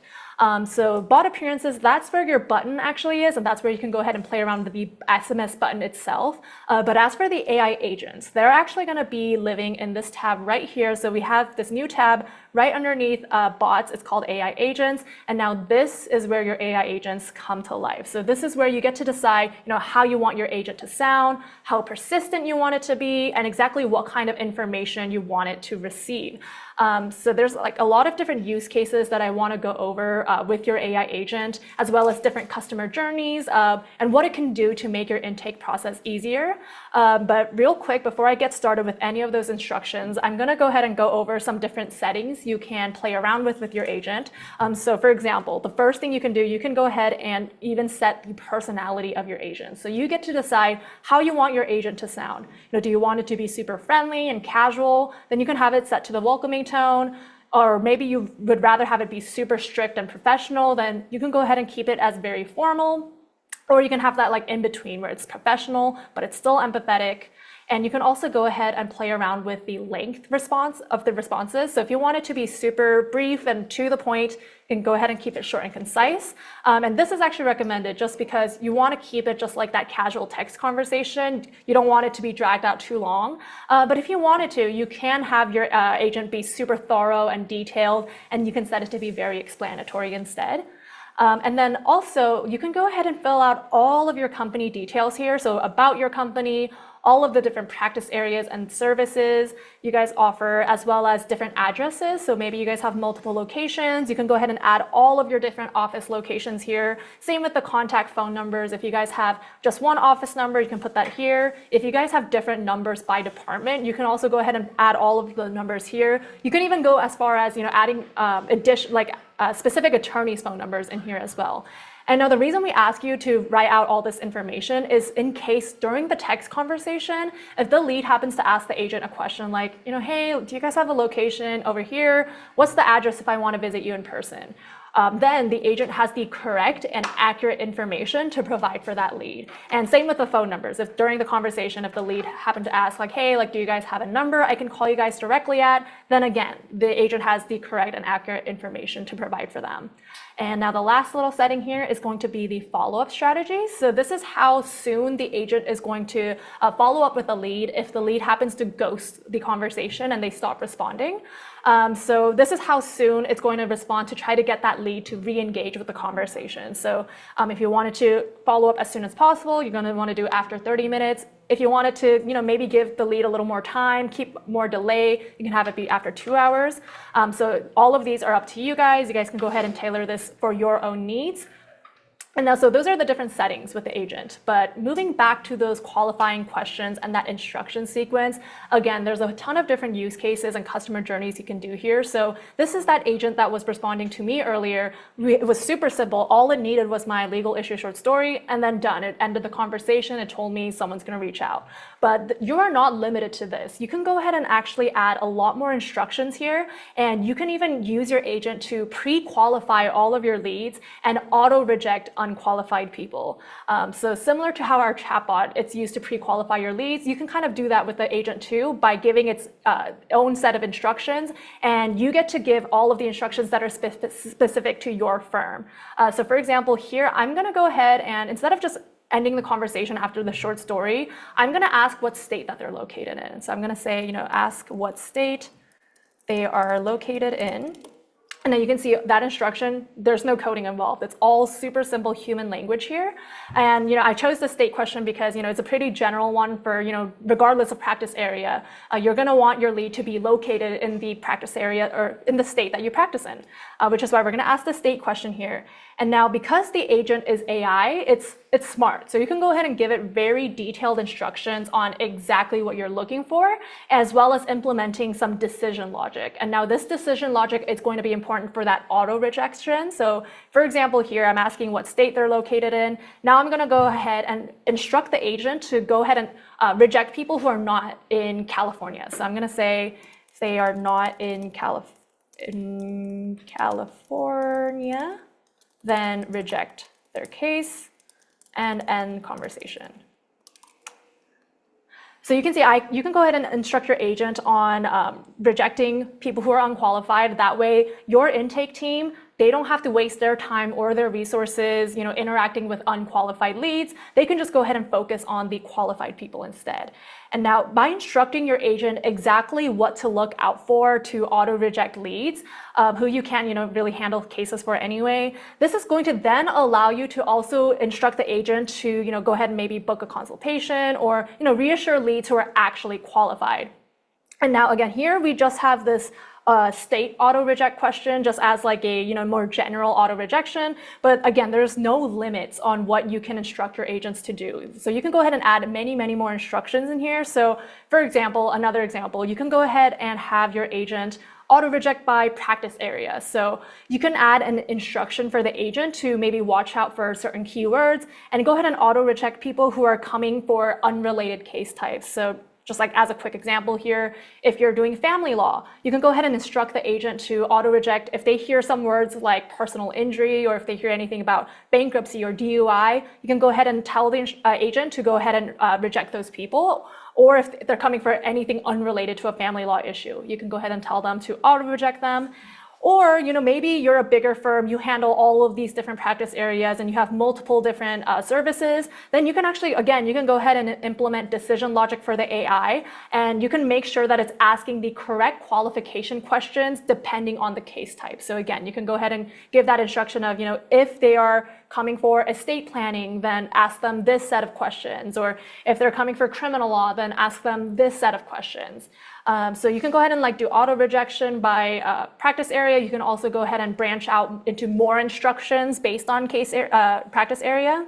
And you can also go ahead and auto reject by specific qualification requirements as well. So again, just some quick examples here. Let's say you're doing personal injury. You can go ahead and instruct the agent to go ahead and ask the date of the accident. And then you can also go ahead and instruct it so that if the accident happened to happen more than 2 years ago, go ahead and reject their case. So you can go ahead and add those qualification requirements, and that way the agent is, rejecting people who aren't qualified in your standards. Another quick example, maybe you're doing employment law, someone came in for employment termination, you can go ahead and tell your agent, hey, ask them the date of their termination. And then again, making sure that they're checking to make sure the termination was within a certain time period. If not, they can go ahead and get auto-rejected. So once you have those instructions all set out, so those were just a couple examples, but again, you are not limited to what you can instruct this agent to do. But once you have those instructions set up and you're making sure to auto-reject and weed out all of the unqualified leads, again, you can then go ahead and offer either maybe a consultation link or some type of reassurance to the leads who actually made it through the end. They weren't auto-rejected. They are actually qualified people. So for example, you can go ahead and instruct the agent exactly how you want to end this text conversation for qualified leads. So for example here, I'm gonna say end conversation by, and now this is kind of up to you guys. Maybe if you're a firm and you prefer to just kind of have a handoff immediately from the agent, you just want the text conversation to end and you want the agent to immediately hand it over to you and you want to take care of it. Then you can go ahead and just simply instruct the agent to let the lead know that someone from their team is going to be reaching out. So I can just go ahead and say end conversation by telling them someone will be reaching out shortly. Now, then on your end, you get to see the completed text conversation. You get to see their name, you get to see their phone number, and then you can then go ahead and reach out to the lead yourself. But maybe your firm, you want to give that qualified lead a different option of a way to reach out to you. Maybe you want to encourage them to actually call your office.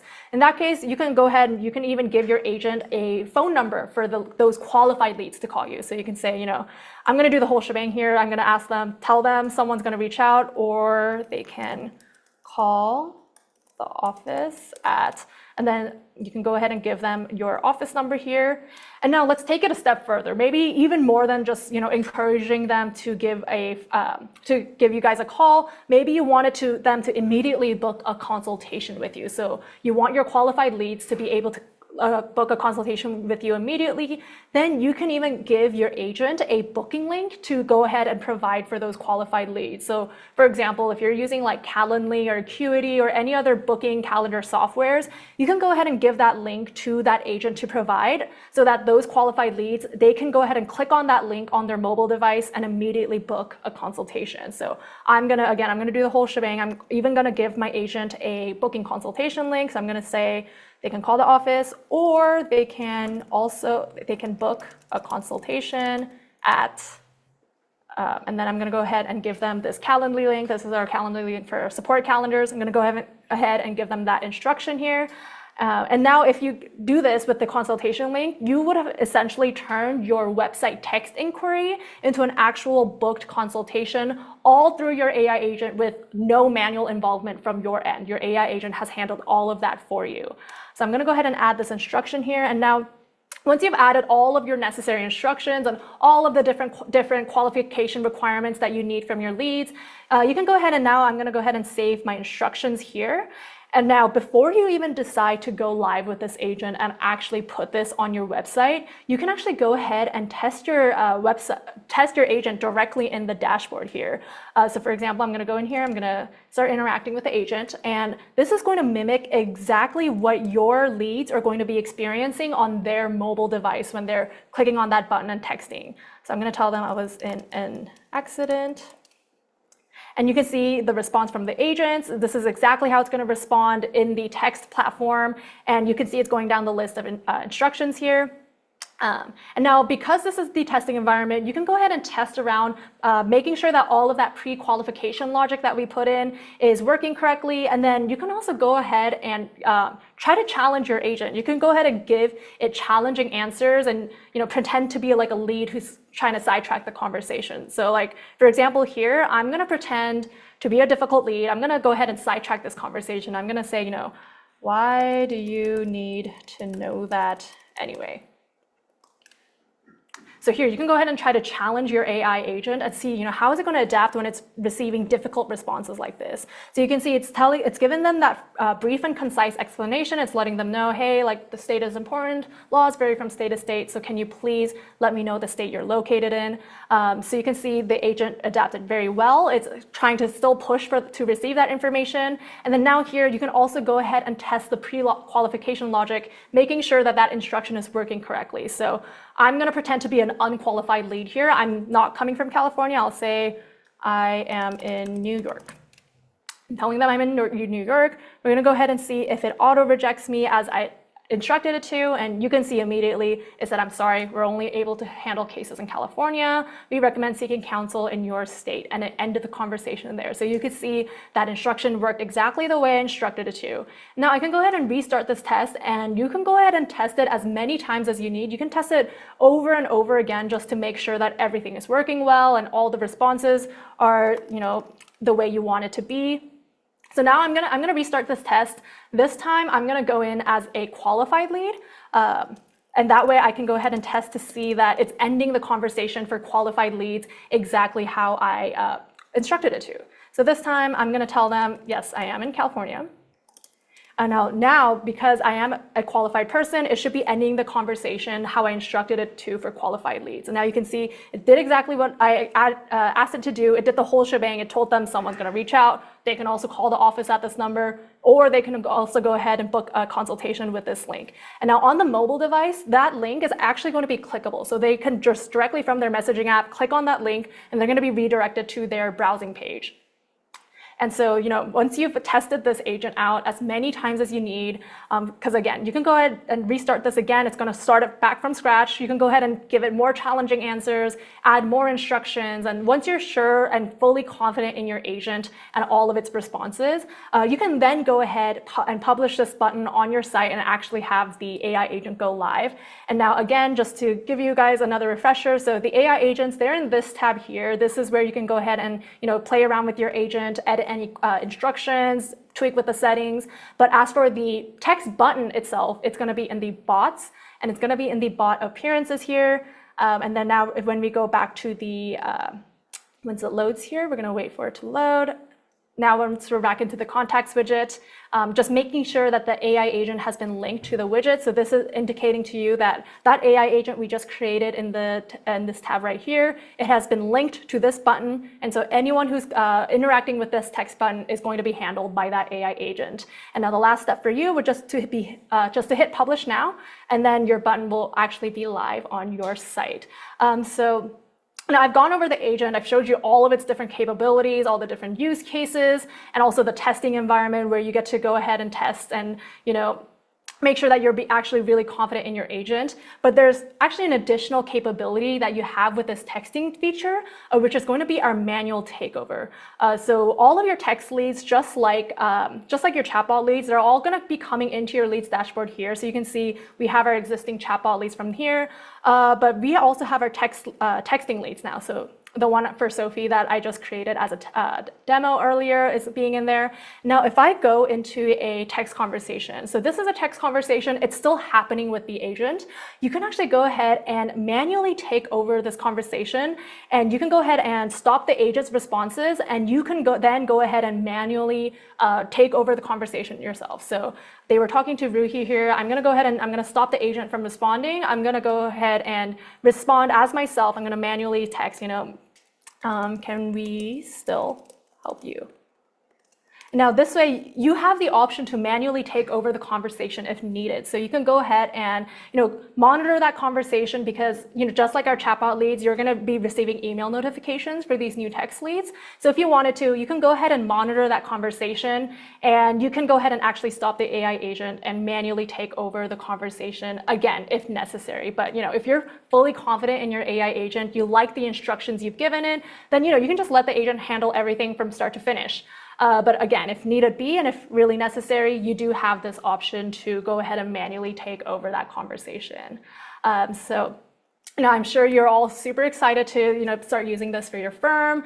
I hope you guys are, at least for this new feature. And so I wanted to go over what you actually need to get started with this text assist agent. So the first thing you're actually going to need is to make sure and double check that you are A2P compliant. So A2P, just a quick reminder, it's a new requirement by major cell carriers in order for your businesses to be able to text your clients. So if you're not A2P compliant, you can go ahead and fill out that application form somewhere here. There's going to be a QR code somewhere there, and that way you can go ahead and fill out that A2P form, and then we're going to handle the registration process for you, and then that way we can make sure that you can utilize all of our different texting capabilities. Now, if you're already sending text through Intaker and you already know you're A2P approved, then no need to worry about this form. This is only for people who are not A2P compliant. And then the next step is, if my presentation here, it was enough for you to know how all this implementation works, then you can actually go ahead and set this up anytime right now in your dashboard. You have access to it here. You just log into your Intaker dashboard. You can go ahead and set it up, play around with your agent immediately. Again, make sure you're A2P approved first. But if you are A2P approved, this presentation was more more than enough for you to get started, you can go ahead and start playing with it immediately. But if you want like a more in-depth walkthrough of this feature, and maybe you need like another refresher and you want like a one-on-one walkthrough of this feature, you can go ahead and schedule a feature spotlight meeting with your customer success specialist, and then they'll be happy to answer any questions you might have about the feature and showcase the feature for you again, and also handle just any integration requirements. So that about wraps up my portion of this presentation. So I hope to see a lot of booked meetings in the future for this Texas feature. Thank you. Amazing. Yaron, thank you for making that happen, making the dream with AI. I know everyone's talking about so much AI these days, but two things. One, yeah, the world has changed. And two, it doesn't have to be scary. It can be easy. It can at least help you. So much of what we've developed and where we're going is meant to just make this whole process easier. I know it can seem overwhelming. Even if you're with us, live, we've been here for about 4 hours. We're wrapping up soon. We have got one more session. I'm actually gonna jump in and share some of it. But my point is, we're here for you. So if you can, Jordan, if we can just get on the screen one more time. Those QR codes for the learn about new features is the one. If you, I actually don't see it there, but that's okay. So we'll get another one up for you. There it is. Scan to learn about our new features. Thank you. You're the man. This is all new stuff. And give a shout out, everybody, to Jordan, actually. Jordan Pollock, you can't see him. If you're lucky, you'll see his face at the very end. But he is our videographer in-house and is part of taking us as a company to the next level with video. So yeah, we could not be doing this without him. My point is, I made my point. I'm now going to transition. Next part. So we went through a lot today. We've got one more big session. It's not as big as Texas Agents or the LSA panel or the AI qualifiers with Auto Retainer. Let's give it up again for Puya and the AI qualifiers, because I got to tell you, that was talked about in the very beginning when I first joined. And now with how technology has progressed, it's able to be actually better than anyone ever expected. And the team worked so hard over months to deliver this, and we got it in time for Lab Day. So, okay, I'm now going to move here. There we go. All right, cool. Cameras are changing. Well, we're changing. We're here now. So I'm going to share my screen, and I'm going to talk about landing pages. So with the Intaker landing pages, this is something some of you might be using. Many of you probably are wondering, what is he talking about? Within your Intaker, obviously, we started with chat. If you're here, I'm sure you're using Intaker Chat. And over time, we developed CRM, more like the texting automation that we talked about. But one of those features as well is the ability to set up these customized landing pages that can be unique for the different bots. So you might have one bot in your Intaker, you might have 15 bots in your Intaker, but with each of these, you can create a custom version of, like, when I talk about a landing page, it's what Puya mentioned earlier, a digital front desk. You could set this up either for new leads, people coming in to drop a lead or drop their information. And for those, it might be something like if someone comes in not from a website, but maybe you meet someone in person, kind of like what Chris talked about earlier. If you meet someone and you want to enter their information to the mobile app, well, if you meet someone and you give them something like a business card with a QR code on the back of it, we love QR codes here, obviously, you can give them a link to a version of your Intaker that could be, special for maybe your referral sources. Maybe those are your clients. Maybe those are your referral partners. And that page, that landing page, can be customized with a different video or the same video as what's on your website. But imagine you can use a different video, different messaging, and just tailor the experience so it's a little bit more personal, a little bit more intimate. And this is using your Intaker chat. So imagine Intaker is on your website, you're getting leads, that's working great. You don't have to change any of that. But there are some other ways that you can use this. One is lead capture. I just mentioned that, and we'll take another look in just a moment. Another is for existing clients. And I know for a lot of law firms, it just takes time. It takes a lot of time answering questions, answering phone calls, chasing people down to make sure they pay their bill. There's so many things that can just slow you down. And all of those little touch points that are more, I don't know how to call it, administrative more than meaningful touch points, you know what I mean? Or things that just need to get done. You can automate a lot of that, even for your existing clients. And the third one that we'll talk about in this session is generating reviews. Now, this is using the Intaker landing pages that I'm going to show you in combination with another feature that we have called Turbo Review. You can imagine that is for reputation management. And the goal there, of course, is put the best feedback that you get, give people a direct line to post that on Google, on Yelp, or any platform that you're using. And if the feedback is less than stellar, make sure that goes immediately to your team, to your leadership, so that you can triage and see where did things go wrong, reach out to that person immediately when they leave that negative feedback, and see how you can make it right.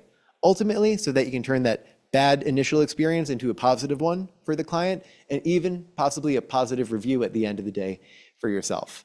Now, I'm gonna probably share my screen, and we're gonna take a look at what I mean when I say, what are these customizable, fast, easy to set up landing pages that you can, tailor for more than just lead capture for some of these other ones. And so let's see. Let's come in here and let's click on this button and let's see. I actually don't know if I'm sharing the right one. So let me do that again. Sorry, everybody. Let's try this. Is that better? Can you see? All right, good. I'm getting a thumbs up. I'm on Intaker dashboard. I want to show you how we can customize some of these landing pages. So every bot, like I mentioned, can have a landing page set up for it. On my example, a lot of these bots are geared towards lead capture based on practice area. So I'll just go to my bot for a personal injury. And yeah, if you're in here, we've already seen the Intaker dashboard a few times today. If you go to the bot and then you go to appearance and you click on this option advanced, it takes you to landing page. All right, good. And the preview window is a little squished, so we're actually going to get to see what this looks like. But this landing page, you have some customization options. In fact, let me show you. All right, this is what it looks like when you would set it up. So what is this going to have? It's going to have, obviously, your Intaker chat with, if you have video, your video there. And like I mentioned earlier, you can customize this. You could tailor it more for a specific audience. If you are using this for lead capture from your referral sources, the video that you use here could be different than your website, where it might say something like, hey, if you might know me, attorney, XYZ, attorney Joe, haha, I'm not an attorney, or we might have a friend in common. And so if you are looking for support with a legal issue, especially with personal injury, then, we'd love to talk to you, learn about your situation, see how we can help. So the video that you put in here could be a little bit more tailored to that message differently than what's just on your main website. Things like customizing the text, whether that is titles, whether that's some of the paragraph text here, and then other things like how your firm name looks, things like the little picture here, that's old Joe, well, when I had more hair. And, this is just an example. And from here, why do you want to use this? If you're using Intaker for lead capture already, you probably have other things set up like automations, like those workflows, like Live Call Connect, all that stuff that we already talked about earlier today. You don't have to set that up twice. You already have it set up on your chat for your website. You can also use this. I don't know what just happened. Oh, okay, never mind. Nothing happened for you, the audience. You can also use this for your like I mentioned before, lead capture in other channels, such as your local audience, but you don't need to reinvent the wheel with your integrations. right? So if you come in here and someone comes in, this can all be tailored, including the chat options, not just the video, but all the messaging here in the chat. And if someone goes ahead and starts that conversation, I know we talk a lot about personal injury examples. I can show you other examples too. That's fine. But if they come in here, then they can see what those other options are, however you want to set it up. You know, this one might be a little bit different for family law.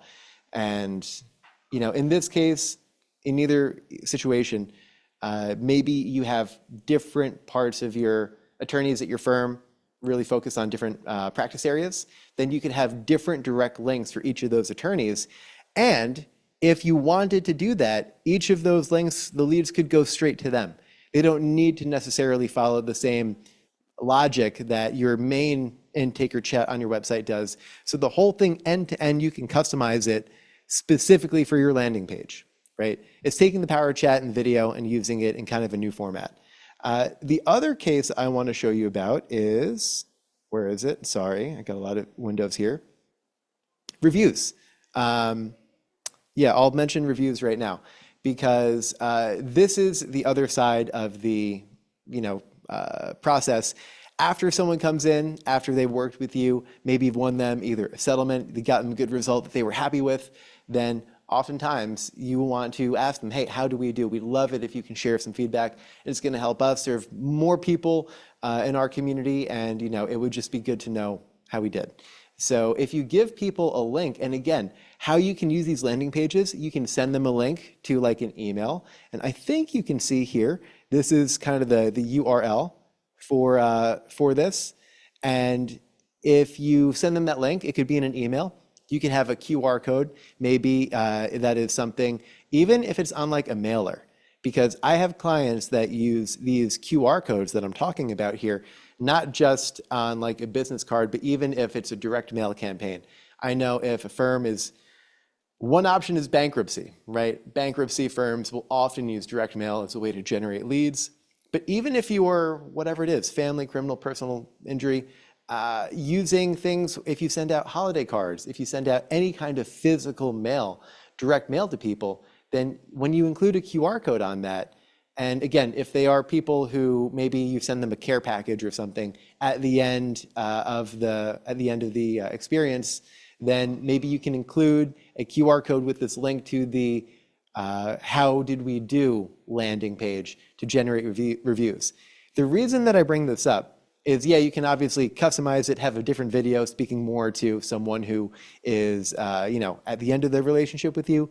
But if they come in here and, for example, you can tailor this where if someone leaves you, let's say, a great 4 or 5 star review, right? You can automatically just invite them, hey, we'd love it if you can share that on Google, click this link, and then from there they can go ahead and this, takes them right away to go ahead and actually, leave that review experience. And so I'm not actually going to leave a review, even though Mark Childress is a great attorney and a good friend of Intaker, but I will go back. What happens, however, if they leave a not so great review? Let's say 2 or 3 stars or something like that. In this case, you want that feedback to go straight to you and your team immediately. So first, being able to engage and find out, hey, I'm sorry that didn't work. It didn't meet your expectations, but tell us more. What can we do to improve? And if they include this information, right, they can share some details, share their name and their phone number, just like an Intaker chat lead.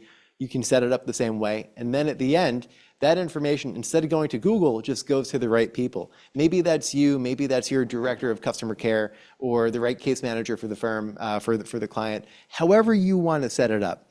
But the point here is that we want to solve 2 problems, and landing pages can help us do that. The first problem is getting more Google reviews. I know that Ruhi and Yaron talked at length about that during the panel, how with local service ads, especially if you're using those, one of the factors that Google looks at to determine where, do we put this profile in the algorithm, in the list, they look at your reviews, your net reviews, how many, and your positive reviews, how many. And again, those are important factors. So if you can use Turbo Review, or what I'm showing you, to generate more of those great reviews, and at the same time, take the negative feedback, put it to the leadership who can actually do something about it, turn that situation around before they go on their own to leave a nasty review on Yelp or somewhere. That's going to solve a problem. And the landing page just puts it in a nice, friendly way where I should mention, by the way, you see kind of the desktop version of this landing page. If someone goes to this and it's on their phone, then it wouldn't really make sense to have as much of like the text and the images in the background. If they're on their phone, then this is really more of a clear call to action where it's just that video in frame and that option, that call to action, leave your feedback in this case. So another powerful one, but I want to show one more. So we covered lead capture, reasons, how to use it, why it's going to help you, not just on your website, but even off website through things like direct mail, business cards, referral sources.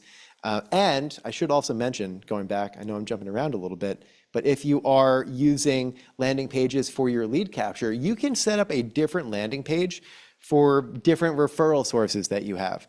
And so if you work a lot with someone who is, maybe an accountant, for example, and you refer business to him, he refers business back to you, and you've got kind of a mutual relationship like that, or a chiropractor, or anyone, then not only is this going to capture the lead from the landing page, but you'll be able to track which landing page brought you that lead. So there's even analytics involved here. I'm not going to get too deep into the analytics of this in this session, but just knowing that when you set this up, if there's things like, oh, I need to track these leads differently than what comes through my website, all that is kind of baked in. And I can show you before we wrap an example, but I want to show you the last thing, which is Intaker for existing clients.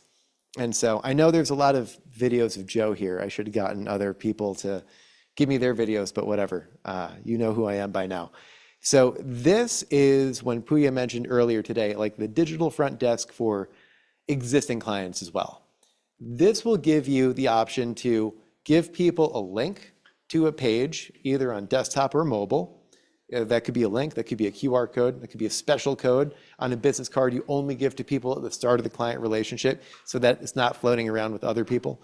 You could have different options here, whether that is asking a question, make a payment, receive a status update, or even generating a referral from someone who's already a client in your network. And so each of these, you can decide how you want to structure them. And if you're using other payment portals, then having just an easy interface to link that payment portal to Intaker to make sure that they get the option to pay their bill, whatever it is, right away. We do our best to make it easy.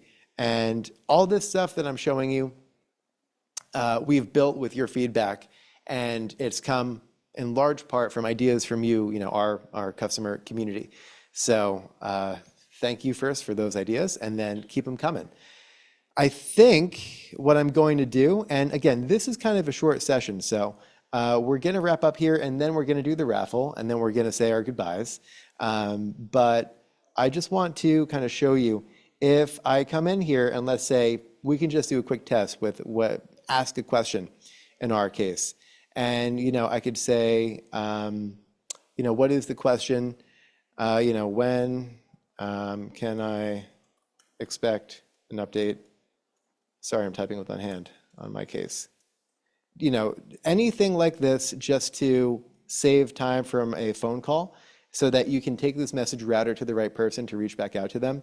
And so may I have the first name of the person you are trying to reach? I'll just say Amanda. And then now, who is this person? I'll say Kevin.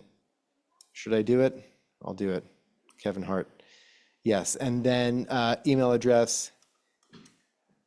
And then I will, and don't worry, we're not going to send an actual email to this person. But, being able to say, hey, do we want to send this person a text? Basically, when you get that lead, having the option to, this is a short little old testimonial reel with some Intaker clients. Thank you all. Hey, if you've ever given us a testimonial, by the way, shout out to you and thank you so much. We really love it and appreciate it when we hear the feedback from all of you. It helps us know that we're doing a great job and also where we could do better. So again, feedback, testimonials, whatever you want to share with us after this, we'd love it. But if I come in here and I go to my leads, now, here's that example lead, and a few things that I mentioned before, which is that certain things like all the details of the chat transcript is here. Even like certain session IDs and tracking IDs are here now, which you can get, but also knowing, for example, what was the actual landing page that they came on. So, the link here this was the page. But if you wanted to give these other, ways of tracking, there's something called UTM parameters. I'm not going to get into it, but there's a lot of ways that you can use the data and the links that you provide people to come up with like special ways to track. Where are these people coming from? If it's a referral source, who's the referral source driving these leads, et cetera. So anyway, there is probably, more here that I didn't quite cover, but I wanted to kind of give that overview of some of those most important use cases. So again, just to kind of recap and wrap up, ways you can use landing pages. Well, first of all, before I do that, why do you want to use them, or what is the benefit? They're easy, they're fast to set up. You can use all of your existing integrations in Intaker, especially if you're doing things like lead capture, or even if you're doing things like getting info from existing clients. You can set up Zapier so that only people who fill out a chat for existing clients, you send that data to somewhere special in your case management. That's possible too. And then lastly, generating more reviews, because they're the lifeblood for your firm, especially if you're using Google LSA and things like that. But just, people love to see good positive feedback if they are deciding to work with you. So anyway, I think we're pretty much almost at the very end, it sounds like. It sounds like we got a crowd out there. I don't know if you can hear them. So I'm going to just move this for a moment. And what I'm going to say is this Product Lab Day, there was a lot. We released more new features here than we've done ever. It's our biggest turnout. So thank you so much for being here. And we're going to give away the prize in just a minute. We're actually going to bring Puya back up to announce that. But I also want to say, I don't know. Oh yeah, by the way, MetaQuest. Yeah, if you're still here, you're in the running. That's good.